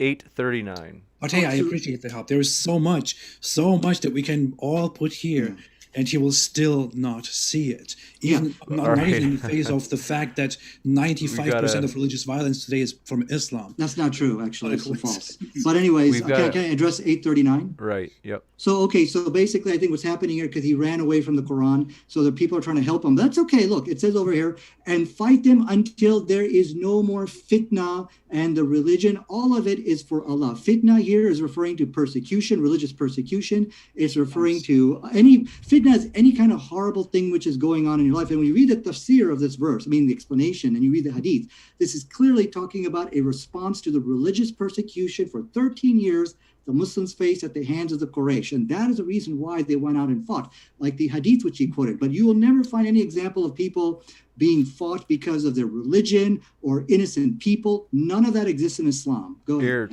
That is false. Nadir Ahmed knows that he is lying. Fitna doesn't mean oppression. Fitna is a word that is commonly used for conflict or corruption. For example, Muslims refer to the first conflicts in Islam as the fitna.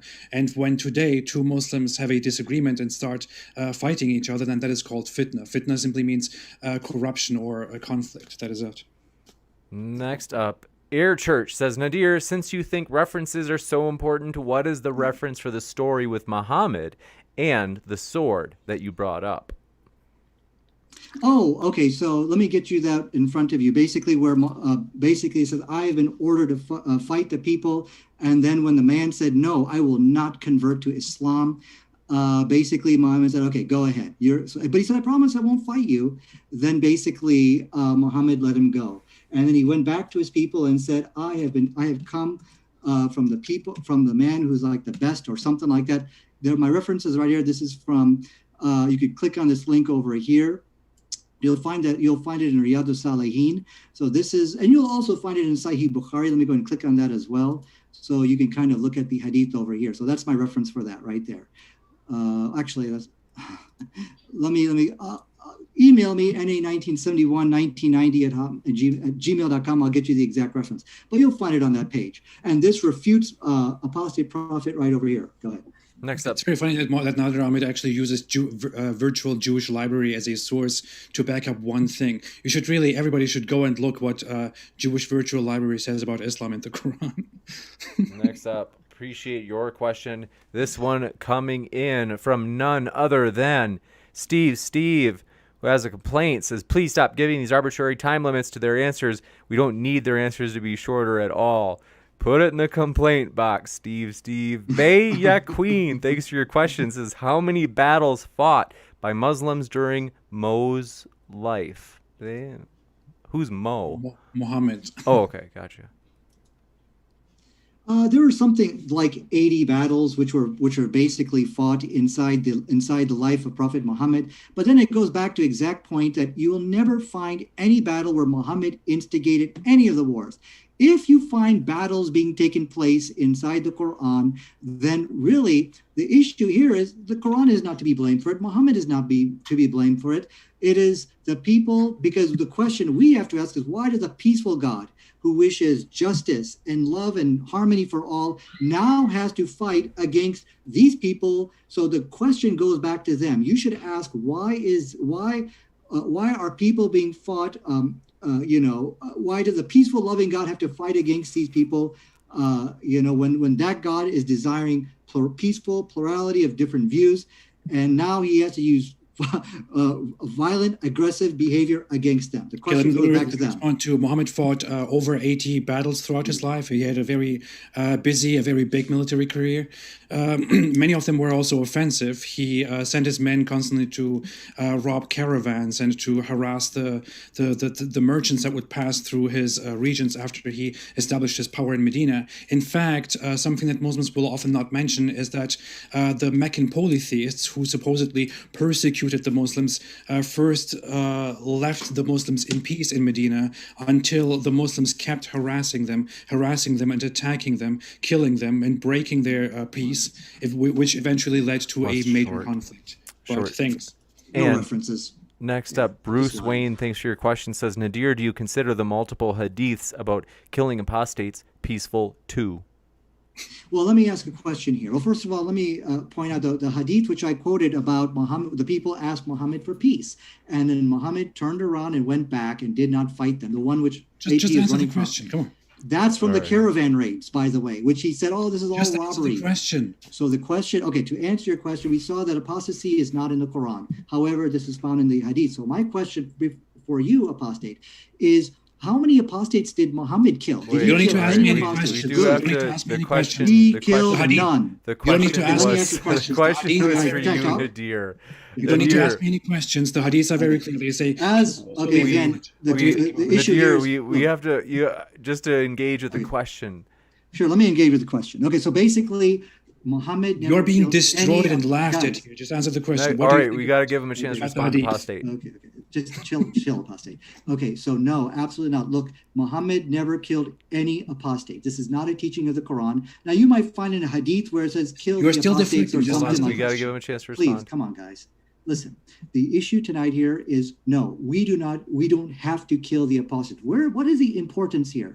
You are The still important- deflecting from the question. Answer the All right, question. hold on Apostate, one sec. come I'm on, let gonna me talk, just for a man. second. I'm gonna put apostate on mute just for a moment. But here's the thing. He needs to answer the question. Nadir, I'm answering. if we Yeah. just stick straight with the question and Yes. like in one sentence, if you want to, it's Well, give me 3 sentences. No, apostates do not have to be killed. Muhammad never killed any apostates. The importance is given inside chapter 60, verse 5, where it says over there that we are not to be an object of torment for the disbelievers. So going out and killing apostates, this is vigilante behavior. It is not from Islam. Again, this next goes up. back to the head of All state. right, that was like 8 sentences. Barry, thanks for your question. Said question for both. If the Quran says fight the disbelievers, quote unquote, why should anyone care about the why? It seems like the reason is a huge red herring. That's because it's just a very desperate attempt to defend the Quran from the very obvious.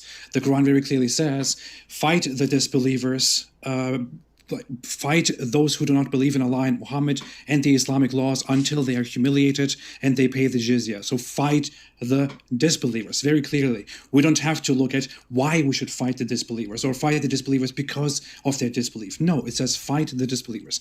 Very clear. Any deflection, any reinterpretation of this is simply ridiculous. Can I answer that?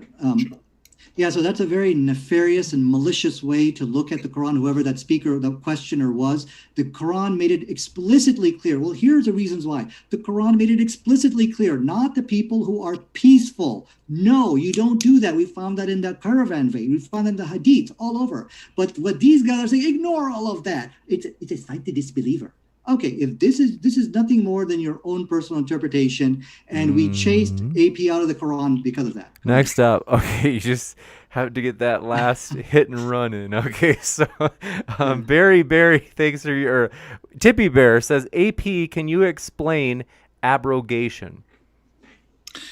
I could go into that. It's a very long topic. It's basically a teaching, a doctrine in Islam, which refers to the Quran often refers to how certain teachings, certain verses or teachings within the Quran were abrogated, meaning replaced or removed by other rules or other verses that came afterwards. And some earlier peaceful verses, this is also known in Islam, known throughout Islamic history, earlier peaceful verses were partially or fully abrogated by later verses which explicitly order to fight the disbelievers. And the Quran says nowhere that you are not supposed to fight those who do not fight you. Gotcha. You want me to answer that?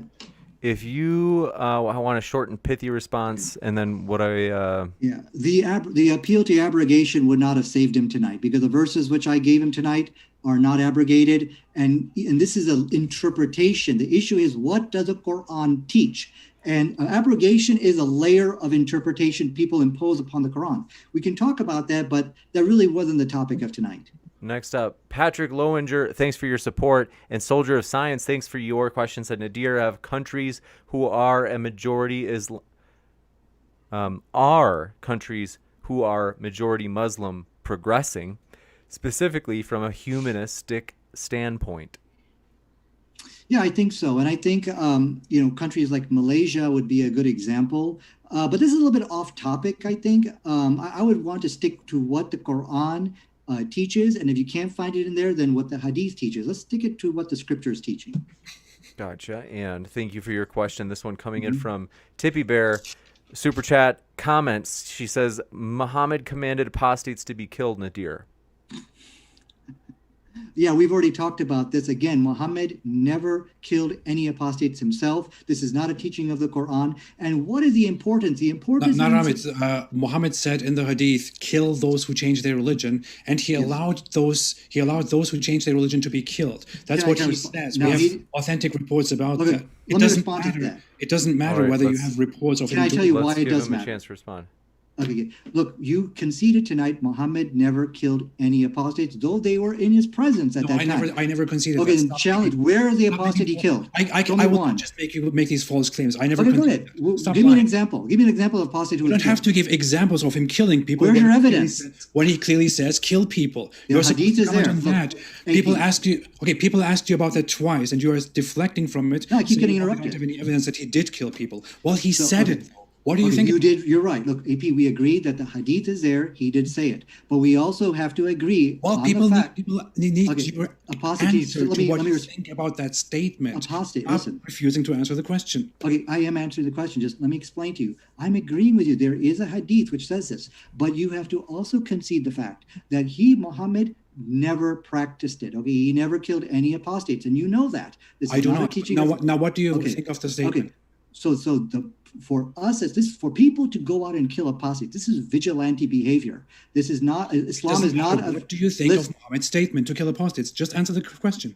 So when we look at when we look at what Islam teaches inside chapter, let me respond. Look, when we look at what for us as Muslims, what we are commanded to do, we are never to be an object of torment to the disbelievers. Chapter 60, verse 5. What do you think about Muhammad's statement to kill those who leave Islam? Stop deflecting. Just answer the question. Well, you see, it's more complicated than that, because when it comes to apostasy, you have to look at all the other issues. Okay, must jump to the next question. Okay.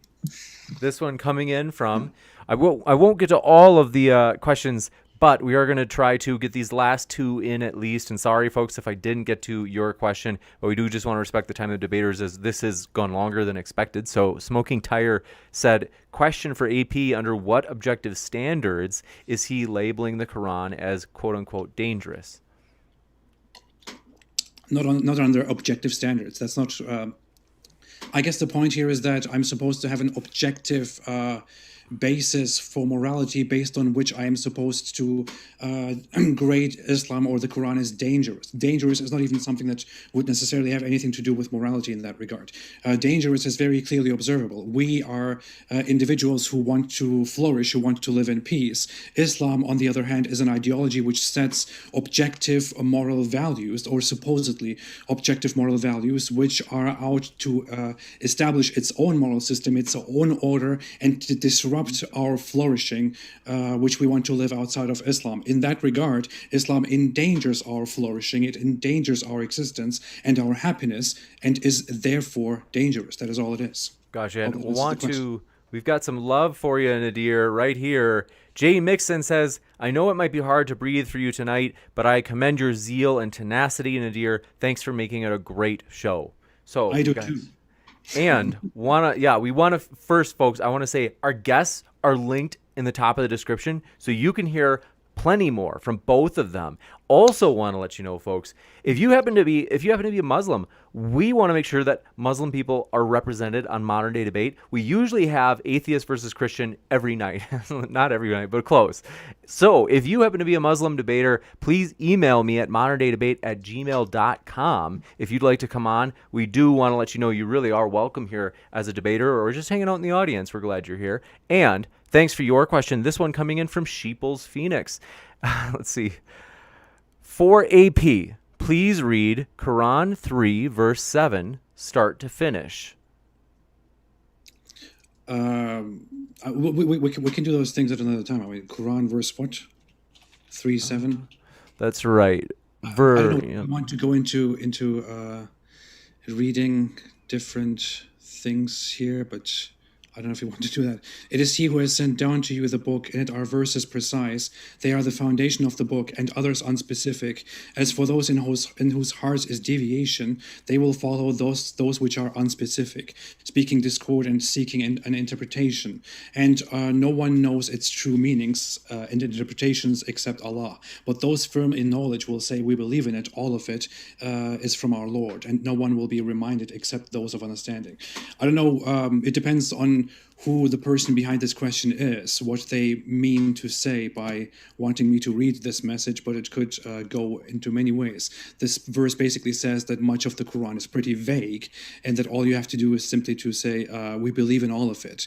The Quran echoes this in a different part where it says that you're not supposed to ask questions. You're supposed to simply say, I heard and I believe, sheepishly. And if you question it, you will be beaten with grass, like the wives that are beaten with grass. But thanks for the question. I appreciate it. Gotcha. And thank you very much for this question. This one coming in from Spart344, longtime friend of the channel. Appreciate you, Spart. It says, for AP. Oh, sorry. Like these, finally, we got some questions for you. Says, do you think Judaism and Christianity have the same potential for danger? Would you advocate for staying away from #Abraham's God? No, I don't believe that. I don't believe that Judaism or Christianity have remotely the same potential for danger. I do disagree with them in a way. I disagree with them in terms of belief and theology. I disagree with them in terms of their morals. And I think that Judaism contains many morally wrong things or dangerous things, while Christianity also does to a certain extent. But I don't believe that these religions are remotely as dangerous as Islam, or that they can be necessarily called dangerous or very dangerous. I don't think people should stay away from them. I personally choose not to believe in Christianity, and that's it. I don't think they are in any way comparable to Islam's direct war against humanity. Can I respond to that? Sure.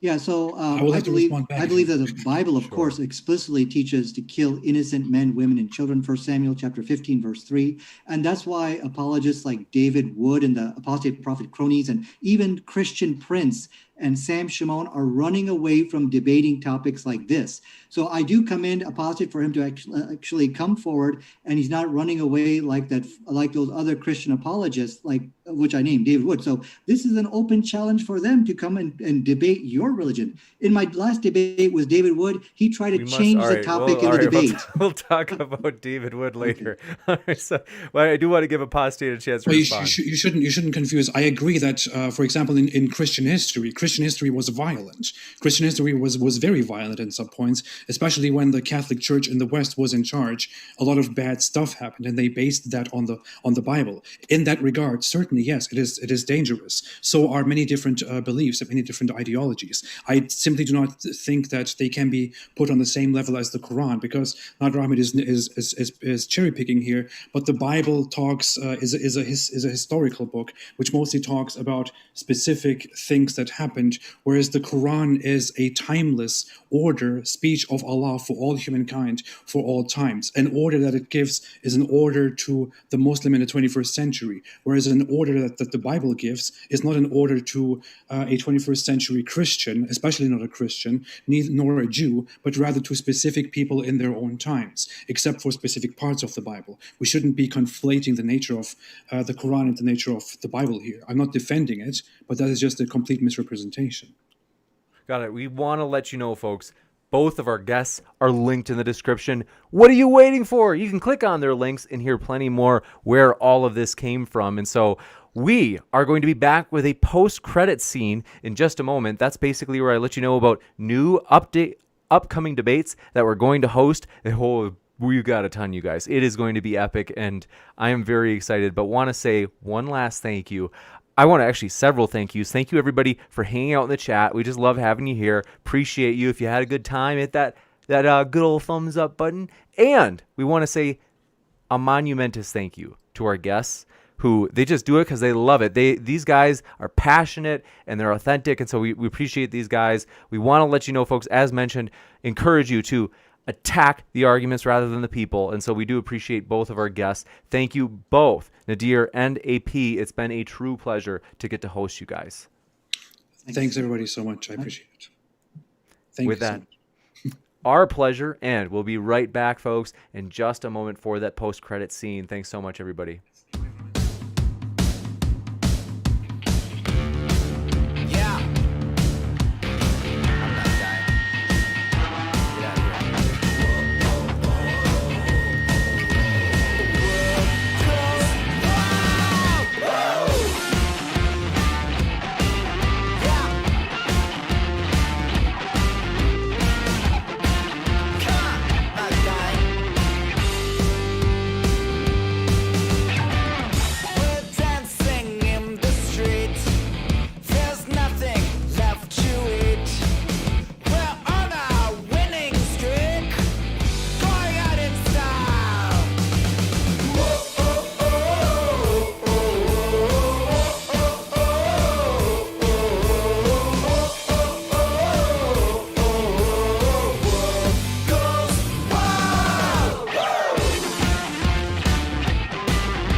Whoa, ladies and gentlemen, what a great time. We love both of our guests.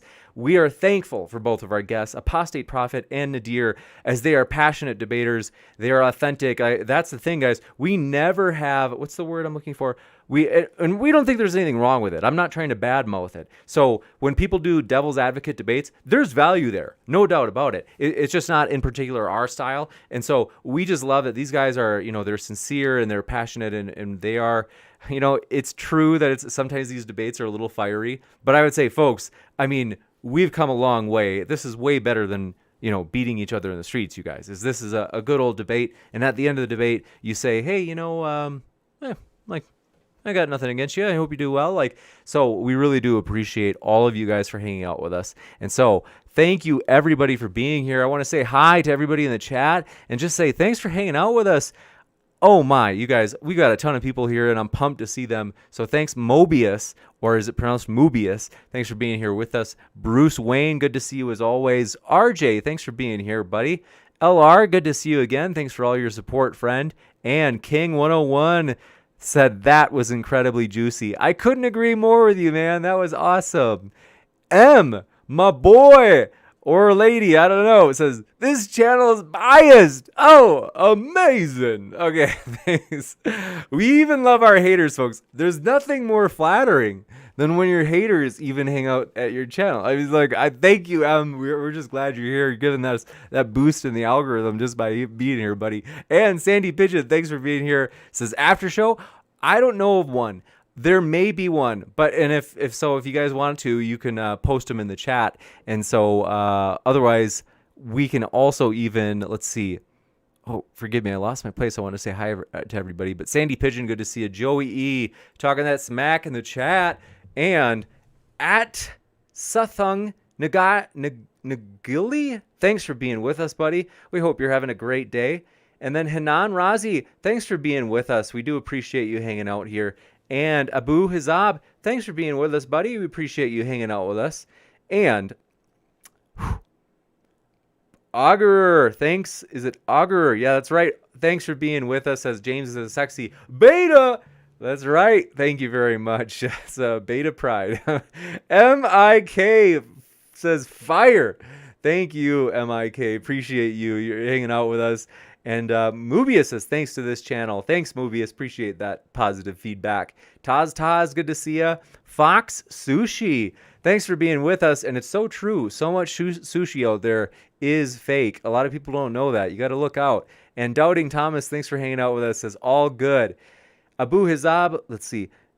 King 101 as well. Air Church, Doubting Thomas. Good to see you guys. Guys, it's like, I love seeing you guys. It's just fun for me, just because you guys are here. I'm dead serious about that. You guys make it fun for me, so I appreciate that. And let's see, Tippy Bear, good to see you. A long time no chat. And Stripper Liquor says, let's see, my family has Muslim friends. Would love to see more debates like this. That'd be cool, man. And thanks for being here with us, by the way. Zach, thanks for hanging out with us. Frank Dux, is that the name from... I can't remember the name of it. Is it Kickboxer? I can't remember the name of the movie. But anyway, we're glad you're here, Frank. Skyworks 600, glad you're here, buddy. And Lenny Cash, good to see you again. Says Christian Prince versus Muhammad Hijab. I've reached out to Muhammad Hijab. We might host him someday, but he prefers in person, and he wants Matt Dillahunty. That would be epic. I don't deny that. But Christian Prince, I know I've heard the name, but I don't know if I've ever talked to the person. Eric Nelson says, hey, James, glad to see you, Eric. Thanks for being with us. And Corey, thanks for being with us, friend. And Mark Reed says, awesome show. I couldn't agree more. Thanks, buddy. And let's see.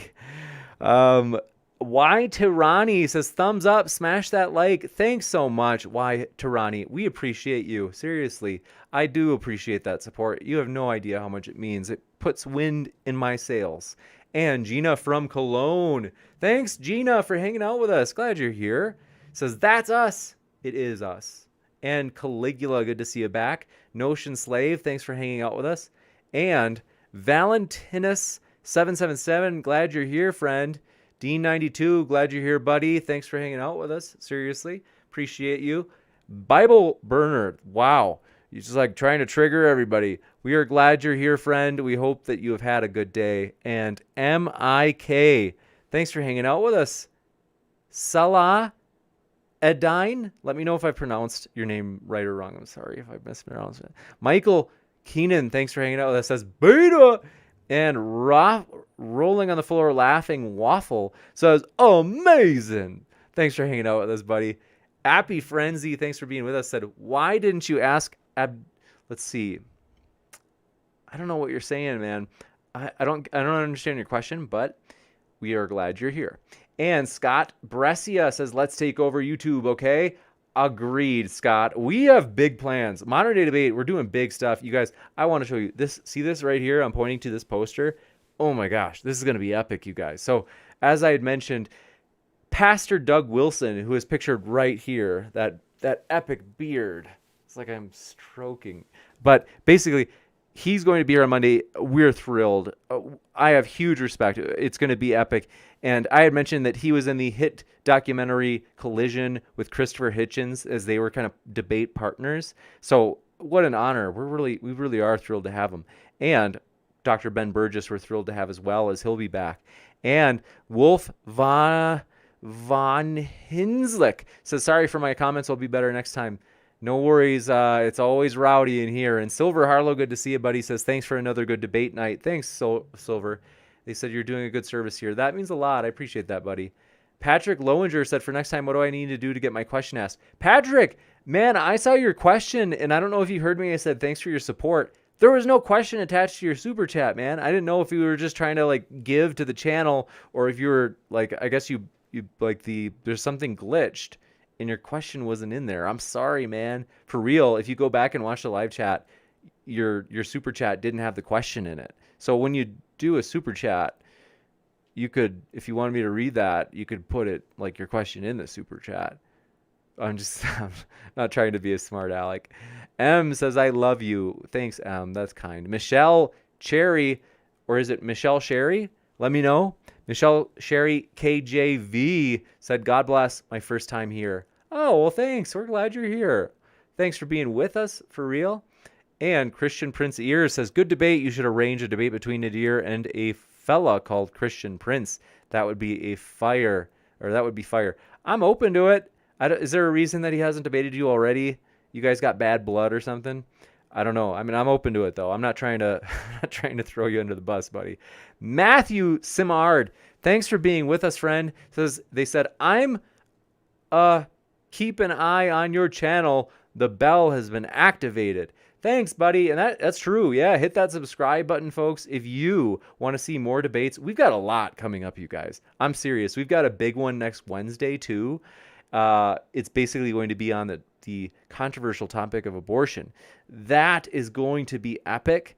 You guys don't want to miss it. For real. Make sure you come to that debate. That's going to have Kay Fellows and Ariel Scarcella. So we are pumped for it, as those two ladies will be debating. It'll be a big one. And so again, make sure you get a reminder so that you don't miss it live. We've got a lot of epic debates coming up next week. Seriously. Let me pull up the calendar so I can tell you guys about some of them, as I'm pumped about it.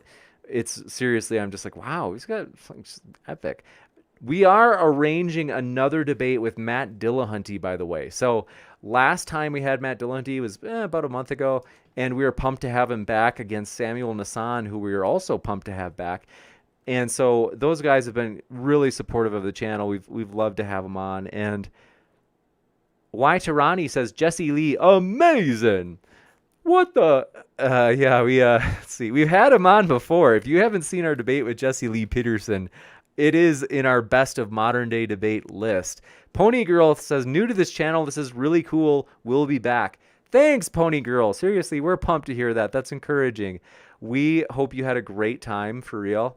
We do appreciate you hanging out with us. The more the merrier, folks. Once in a while I mention it's that I'm working on my PhD. It's in psychology. I love psychology. I've done a lot of philosophy stuff, and I love these topics, and I just love hanging out with you guys. You guys, I tell the debaters this too. I always say, man, this puts me in such a great mood. I just enjoy it. And so thanks everybody for being with us. Don't worry, we've got plenty more debates to cover in terms of, let me tell you about some of what we got coming up, you guys. It may blow you away. You might be like, James, are you serious? That many epic events coming up? Oh yeah, I'm serious. So I am also wanting to greet you in the chat. Let's see. This is new for me. I'm like still learning how to do this, but let's see here. Bruce Wayne, there you are. And Jay Mixon, there you are, says, what are the worldviews of those ladies debating abortion? One, Ariel Scarcella, I don't know. I would guess maybe atheist. Kay is a pagan. So she actually believes that there are many, or at least more than one God. So, so that would be really interesting. And Abu, let's see, we got to say hello, and we are glad you're here. Is it pronounced Abu? Let me know.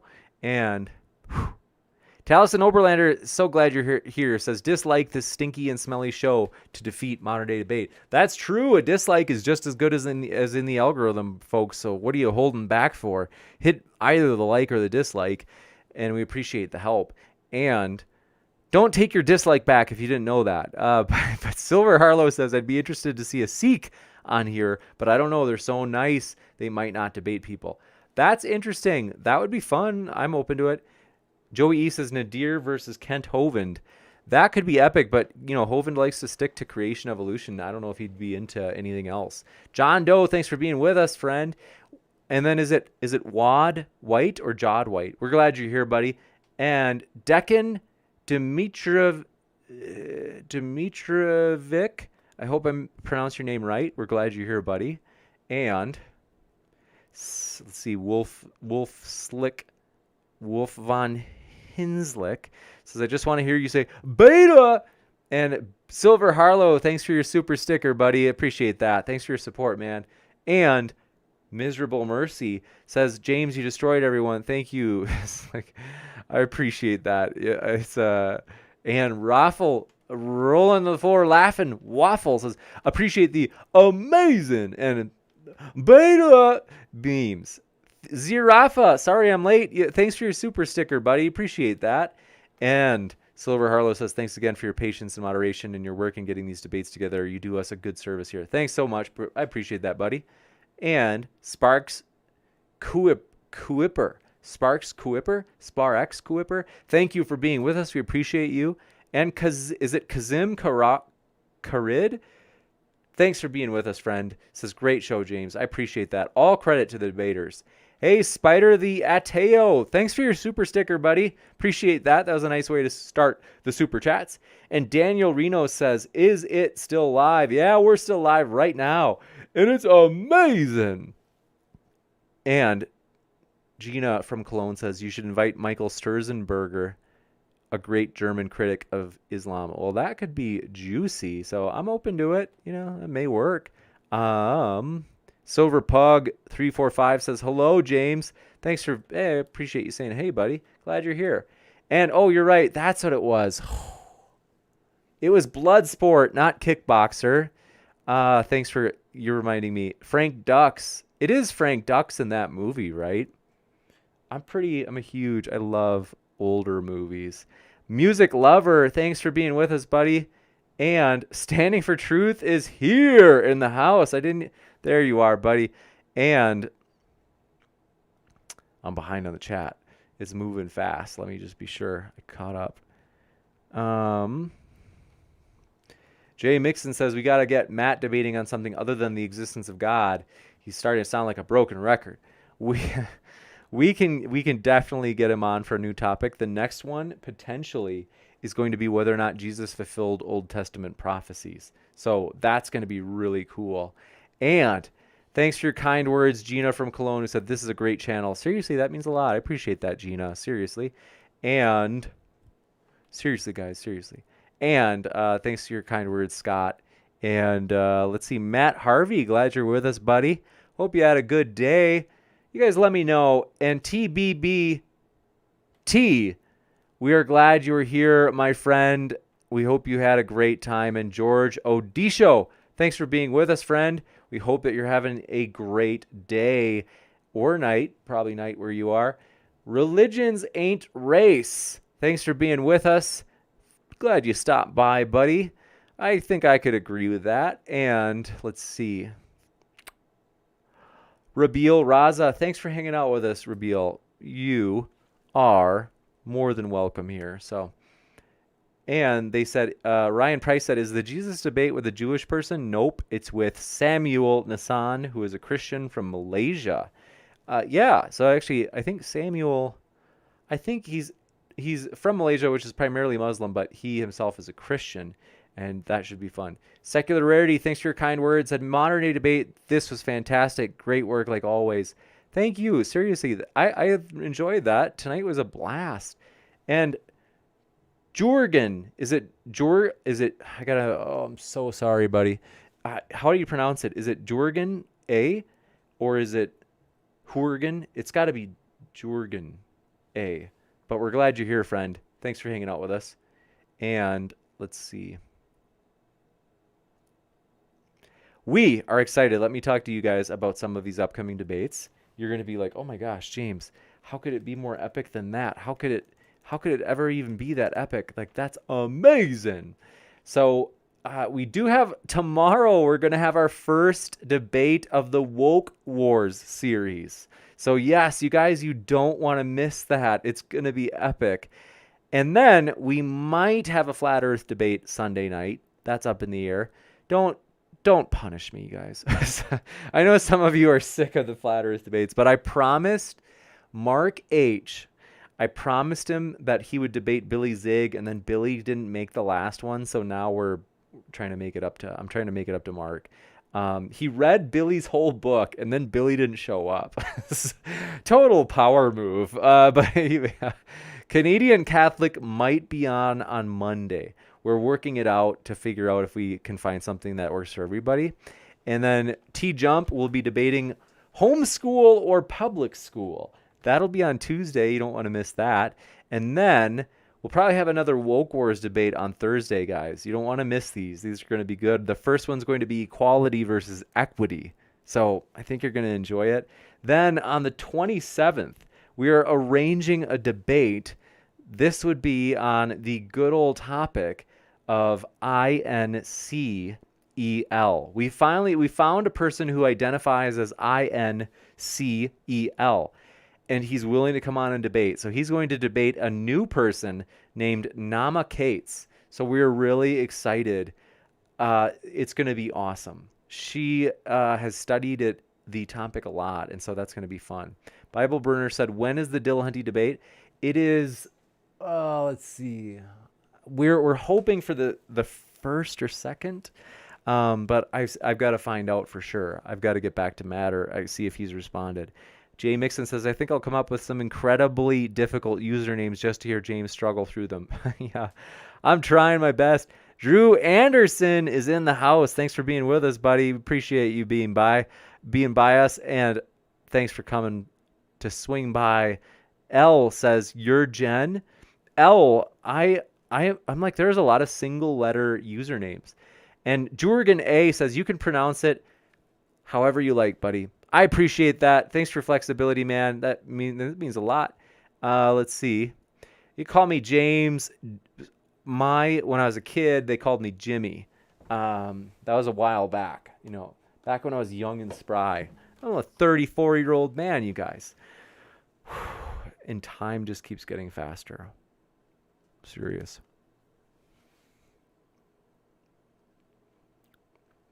John Doe. Glad you're here, buddy. Aziel, thanks for being with us. And Babcock Koramidin, thanks for being with us. We appreciate you hanging out with us. Glad to have you here. And yeah, you guys, we're pumped though. It's honestly, we do. Absolutely. Secular Rarity says, just a killer lineup, weeks and weeks ahead of great debates. That is so true. You guys really, we're changing it up because we've had a lot of the same topic, but we're mixing up the topics a lot now. And so, thanks Jay Mixon for asking. Said, how do we know if you're credited for the Twitch subscription? If we can view it, does it mean you get the credit? Actually, so what it means is you have to go through this process to connect your. You have to go through this process where. So sorry, guys. You have to connect you have to like set it up. I can try to find the link. There's a link that you have to like enable using your free Amazon Prime Twitch subscription. Once it's enabled, and usually you like do the work to enable it, and then it'll be like enabled the day after, you'll be able to go to a Twitch account. And then you can like click and say you want to subscribe, and it'll have a drop down menu where you then will want to click from whether you want to do a normal subscription or the Amazon Prime subscription. And you got to click on that. I'm so sorry I don't have the link. I can try to look for it. If you haven't done that yet, let me know, Jay, because it's important that you set it up, because otherwise that's how you get it to work. You got to go through, you have to like jump through a couple hoops first. I'm sorry about that. I wish it was a little easier. But yes, Jay Mixon says, James got some fire in the oven in store for the near future. I'm excited about what's in store. I am too, you guys. It's going to be epic. I'm seriously pumped. Doubting Thomas says, wow, 31. Are you saying that you're 31? That must be what you're saying.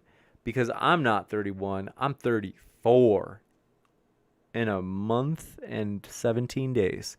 Scott Brescia says, Jimmy Coons. That's right. I used to be called Jimmy. That I was called like Jim in high school. It was always just Jim. And Silver Harlow says 34, basically a child. Oh, bless your heart, Silver. I appreciate you. Robert Page says, happy Friday, modern day debate, and all in the chat. Thanks so much. I appreciate that, buddy. And yeah, we're pumped to have you guys here. Xanos Carthage, good to see you again. Zach, thanks for being here with us. And let's see, go ahead, make my day. We're glad you're here, buddy. George Odisho, glad to have you here. Glad you made it. And let's see. Yeah, we're pumped, you guys. The Lion of Christ says, is there going to be another one? We're not going to have another debate tonight, but we will tomorrow night. And that's why, folks, if you haven't hit that subscribe button, I would hit that subscribe button and then click the notification button as well. That way, what happens is that little bell notification, it'll let you know when we go live as long as you click so that it has all debates. So you can choose where it'll say either all or personalized, where it'll be like YouTube is like trying to guess what you'd like. And then there's one where you could even select it so you don't even have it give you notifications at all. So, which is, I'm like, I guess maybe if you just never wanted to forget the channel exists, you could do that. I'm just like, why would you not want notifications at all? I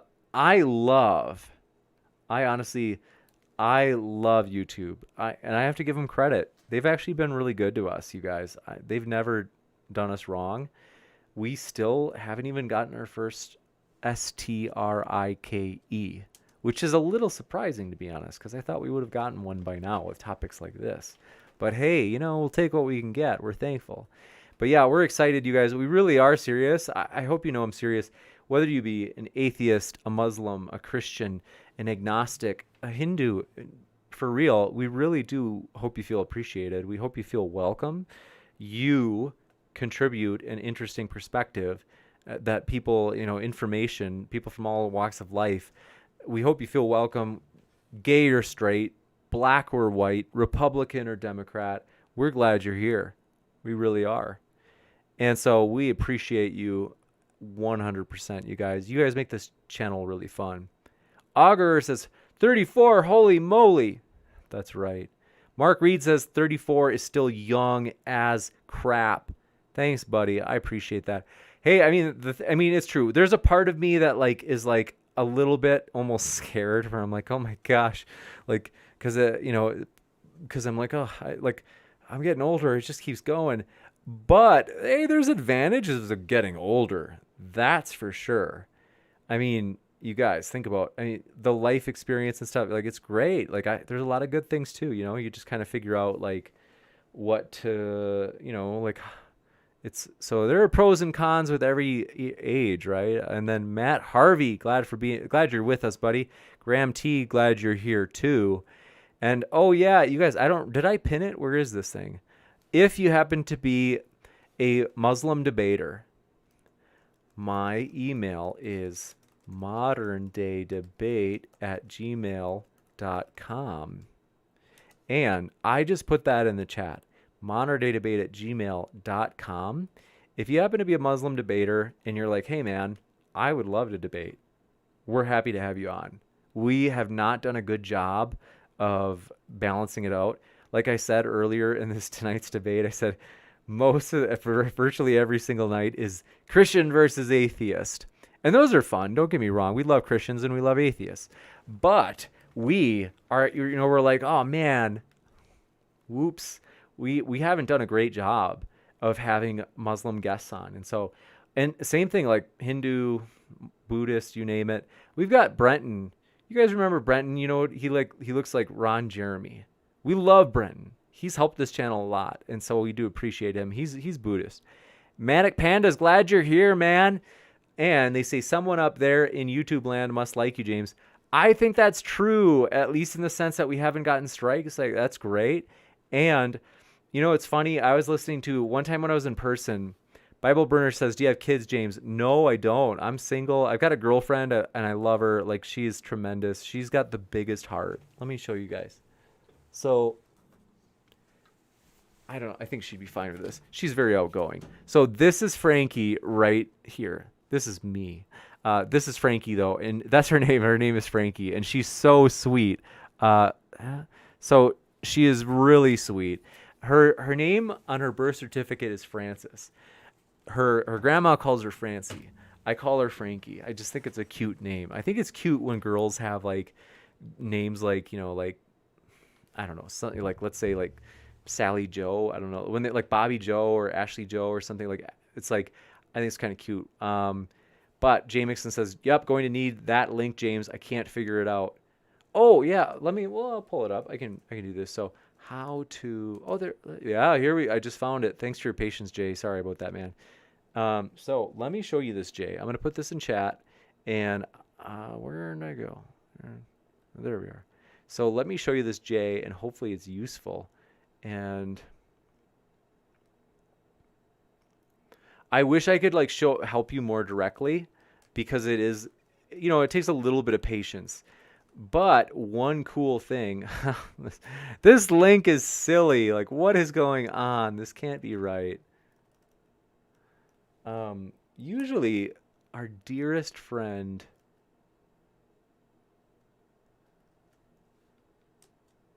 what? I'm working on it. Here's what you can do. I can't, the link is too big. It's crazy. Let me see if this will work.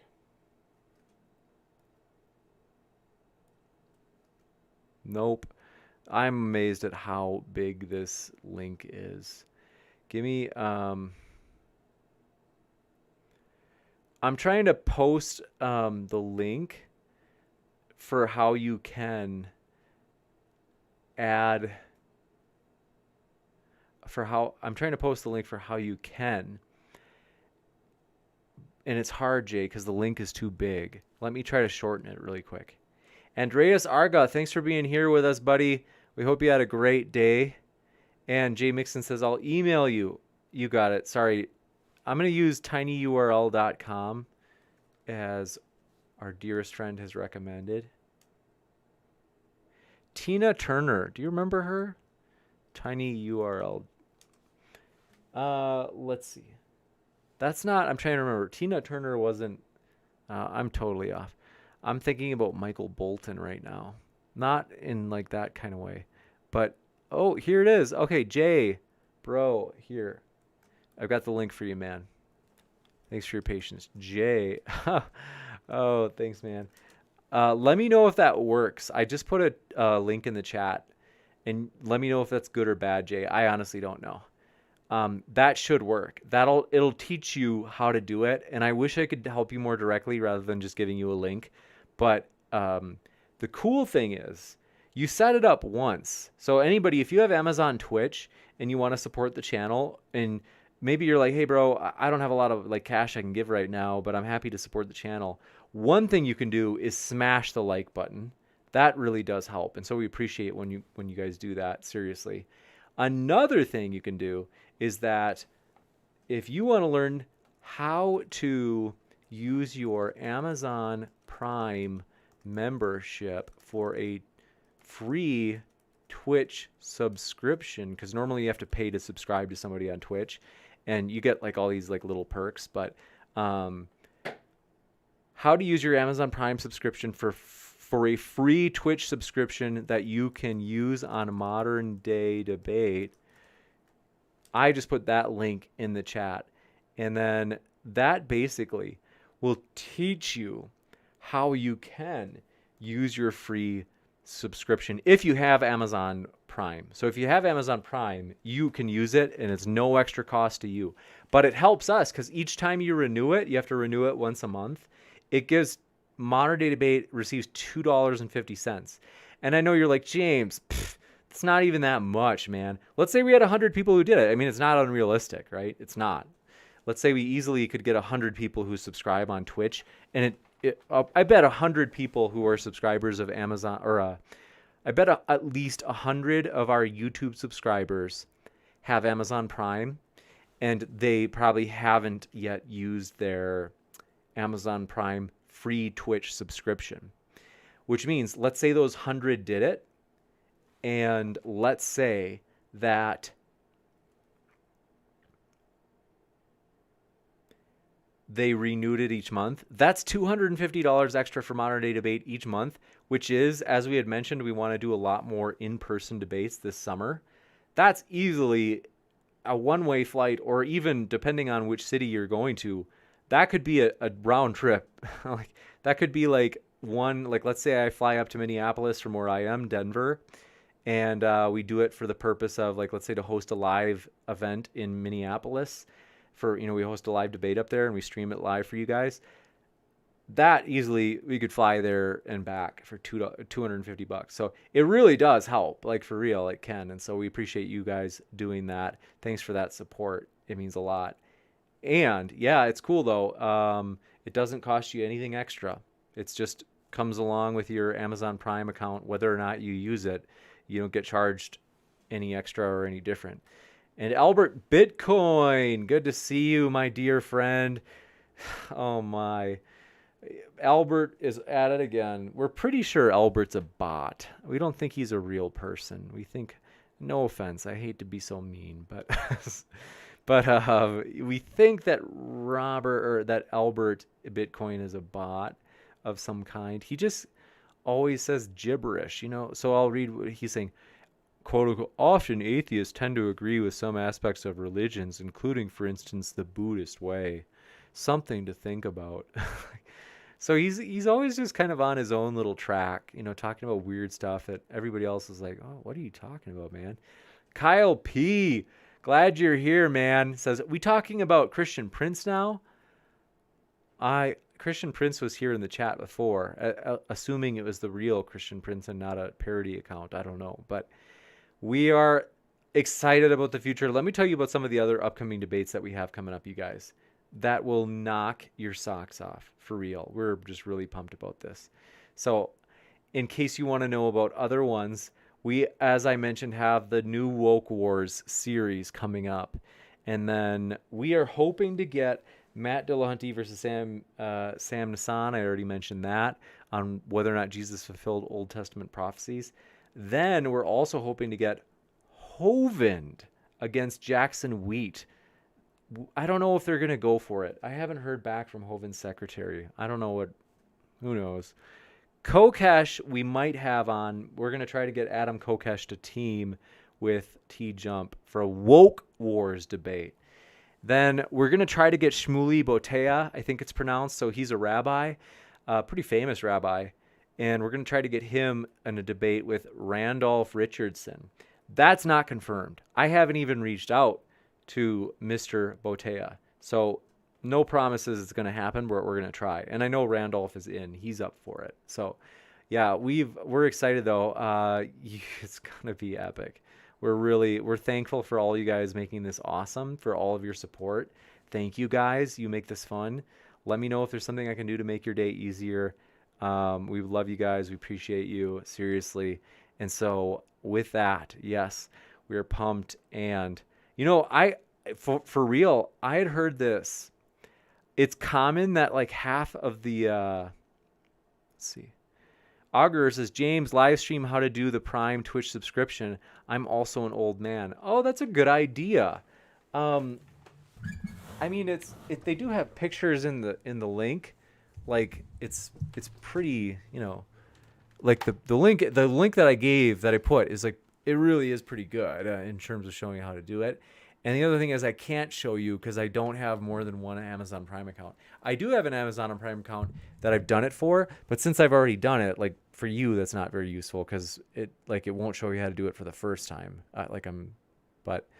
Want to say thank you guys, everybody. Thanks for your support. Thanks for your love. And yes, you guys, you don't want to miss it. We're going to have a lot of epic debates coming up. And so you guys, it's going to be great. Thank you guys for all your support. I hope you guys have a great rest of your night. And I will tell you what, folks, I mean, if we get to 405 likes, I will lift the curtain behind me and show you what's behind it. If we get to 405 likes, I will show you, no joke, this is a curtain behind me, and I will show you what's behind the mystery curtain, you guys. Are you in? Are you in? Kyle P says, hey, Bitcoin. I saw one new like. Thanks for that. Appreciate it, buddy. Let's see. Can we get to 405? And I want to show you guys what is behind the mystery curtain. You guys, 400. We're at 400. And then let's see. Taliesin. Whoa, we're at 405. We got it. Thank you, guys. Okay, I'll show you. For real. It's pretty cool. So this is just my desk. Let me show you. This is just my desk. And this is like my like, so basically I've got some books here. It's hard to see them. I've got, oh, no, okay. So this is my mirror, you guys. I use this mirror to check my hair throughout the day constantly. No, that was a joke. Come on. And then this is my Schmiegel. Do you see Schmiegel? Golem? It's been so long that I'm like, it is pronounced Golem or Gollum, right?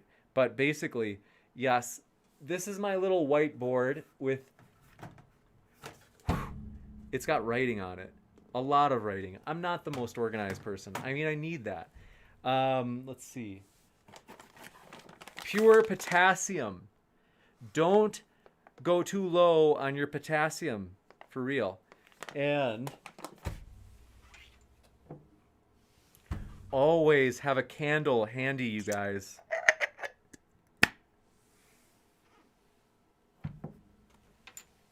Smells tremendous. Thank you guys for your support. Thank you guys, honestly, for all the love, and thank you for everything.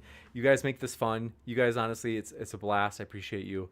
And so, you guys, honestly, you guys just make me, you guys make me laugh. It's just always a fun time with you guys. And so, I love you guys. Thanks so much. I will see you tomorrow. We'll be back. It's going to be epic. And so, Joey E says, you should lose the black curtain and stick to the nice shelves behind you. I don't know. But yes, Platium says, oh my gosh, we have to save James. What do you mean save? From my candle? I'm confused. But yeah, thank you guys so much for all of your love and support. It's honestly a blast. We appreciate you. And then we want to say, I hope you guys have a great rest of your night. You guys just put me in such a great mood. So thank you guys. Appreciate you. Love you guys. It's like 8 times of saying goodbye because I just enjoy it and I don't want to leave. But it's that I just enjoy it so much that it's like when I'm leaving, it's almost like a girl, like a boyfriend, girlfriend, like, no, you say goodbye first. But yeah, I do appreciate you guys. Gina from Cologne says, take care. Thank you, James. That means a lot. Thanks, Gina. Seriously. And Platium says, just joking, James. Platium, I'm dead serious. Thank you for all of your support with the Discord. It has been so hard for me to learn how to do Discord, and I'm sorry for that. It's not that I don't care about the Discord. I know a lot of people enjoy it. I'm new to the platform. It's just that I don't know how to use it. So I'm so sorry that I've been behind on messages. And so thank you for your patience and thanks for your help with that. The Shire Crier, thanks for being with us, says, thanks, James. Appreciate you. Thank you, friend. And Andrew Kroll, good to see you, buddy. Thanks for coming by. And yeah, say Fox Sushi says, bye-bye. No, you hang up. That's right. That's what it is. No, you hang up. Caligula, thanks for being with us. And yeah, Mark Reed, thanks for being with us. Says, thanks, James. Have a good night. Fausto Toribio says, no, you say goodbye. Thanks, Fausto, for being with us. I appreciate you guys. It's always fun. Seriously, you honestly make me laugh. Platium says, I'm willing to run you through it someday after you get your PhD sorted out. Good luck. Thanks, Platium, for your support. Seriously, I appreciate you being flexible and patient and kind. And so, yes, I appreciate you guys. I hope you have a great rest of your night. And keep sifting out the reasonable from the unreasonable, everybody. That was such an epic one tonight. Seriously, wasn't that a blast? That was a great debate. So thanks, everybody. I appreciate it. You guys make it great. You guys make it fun here. And so I thank you for that.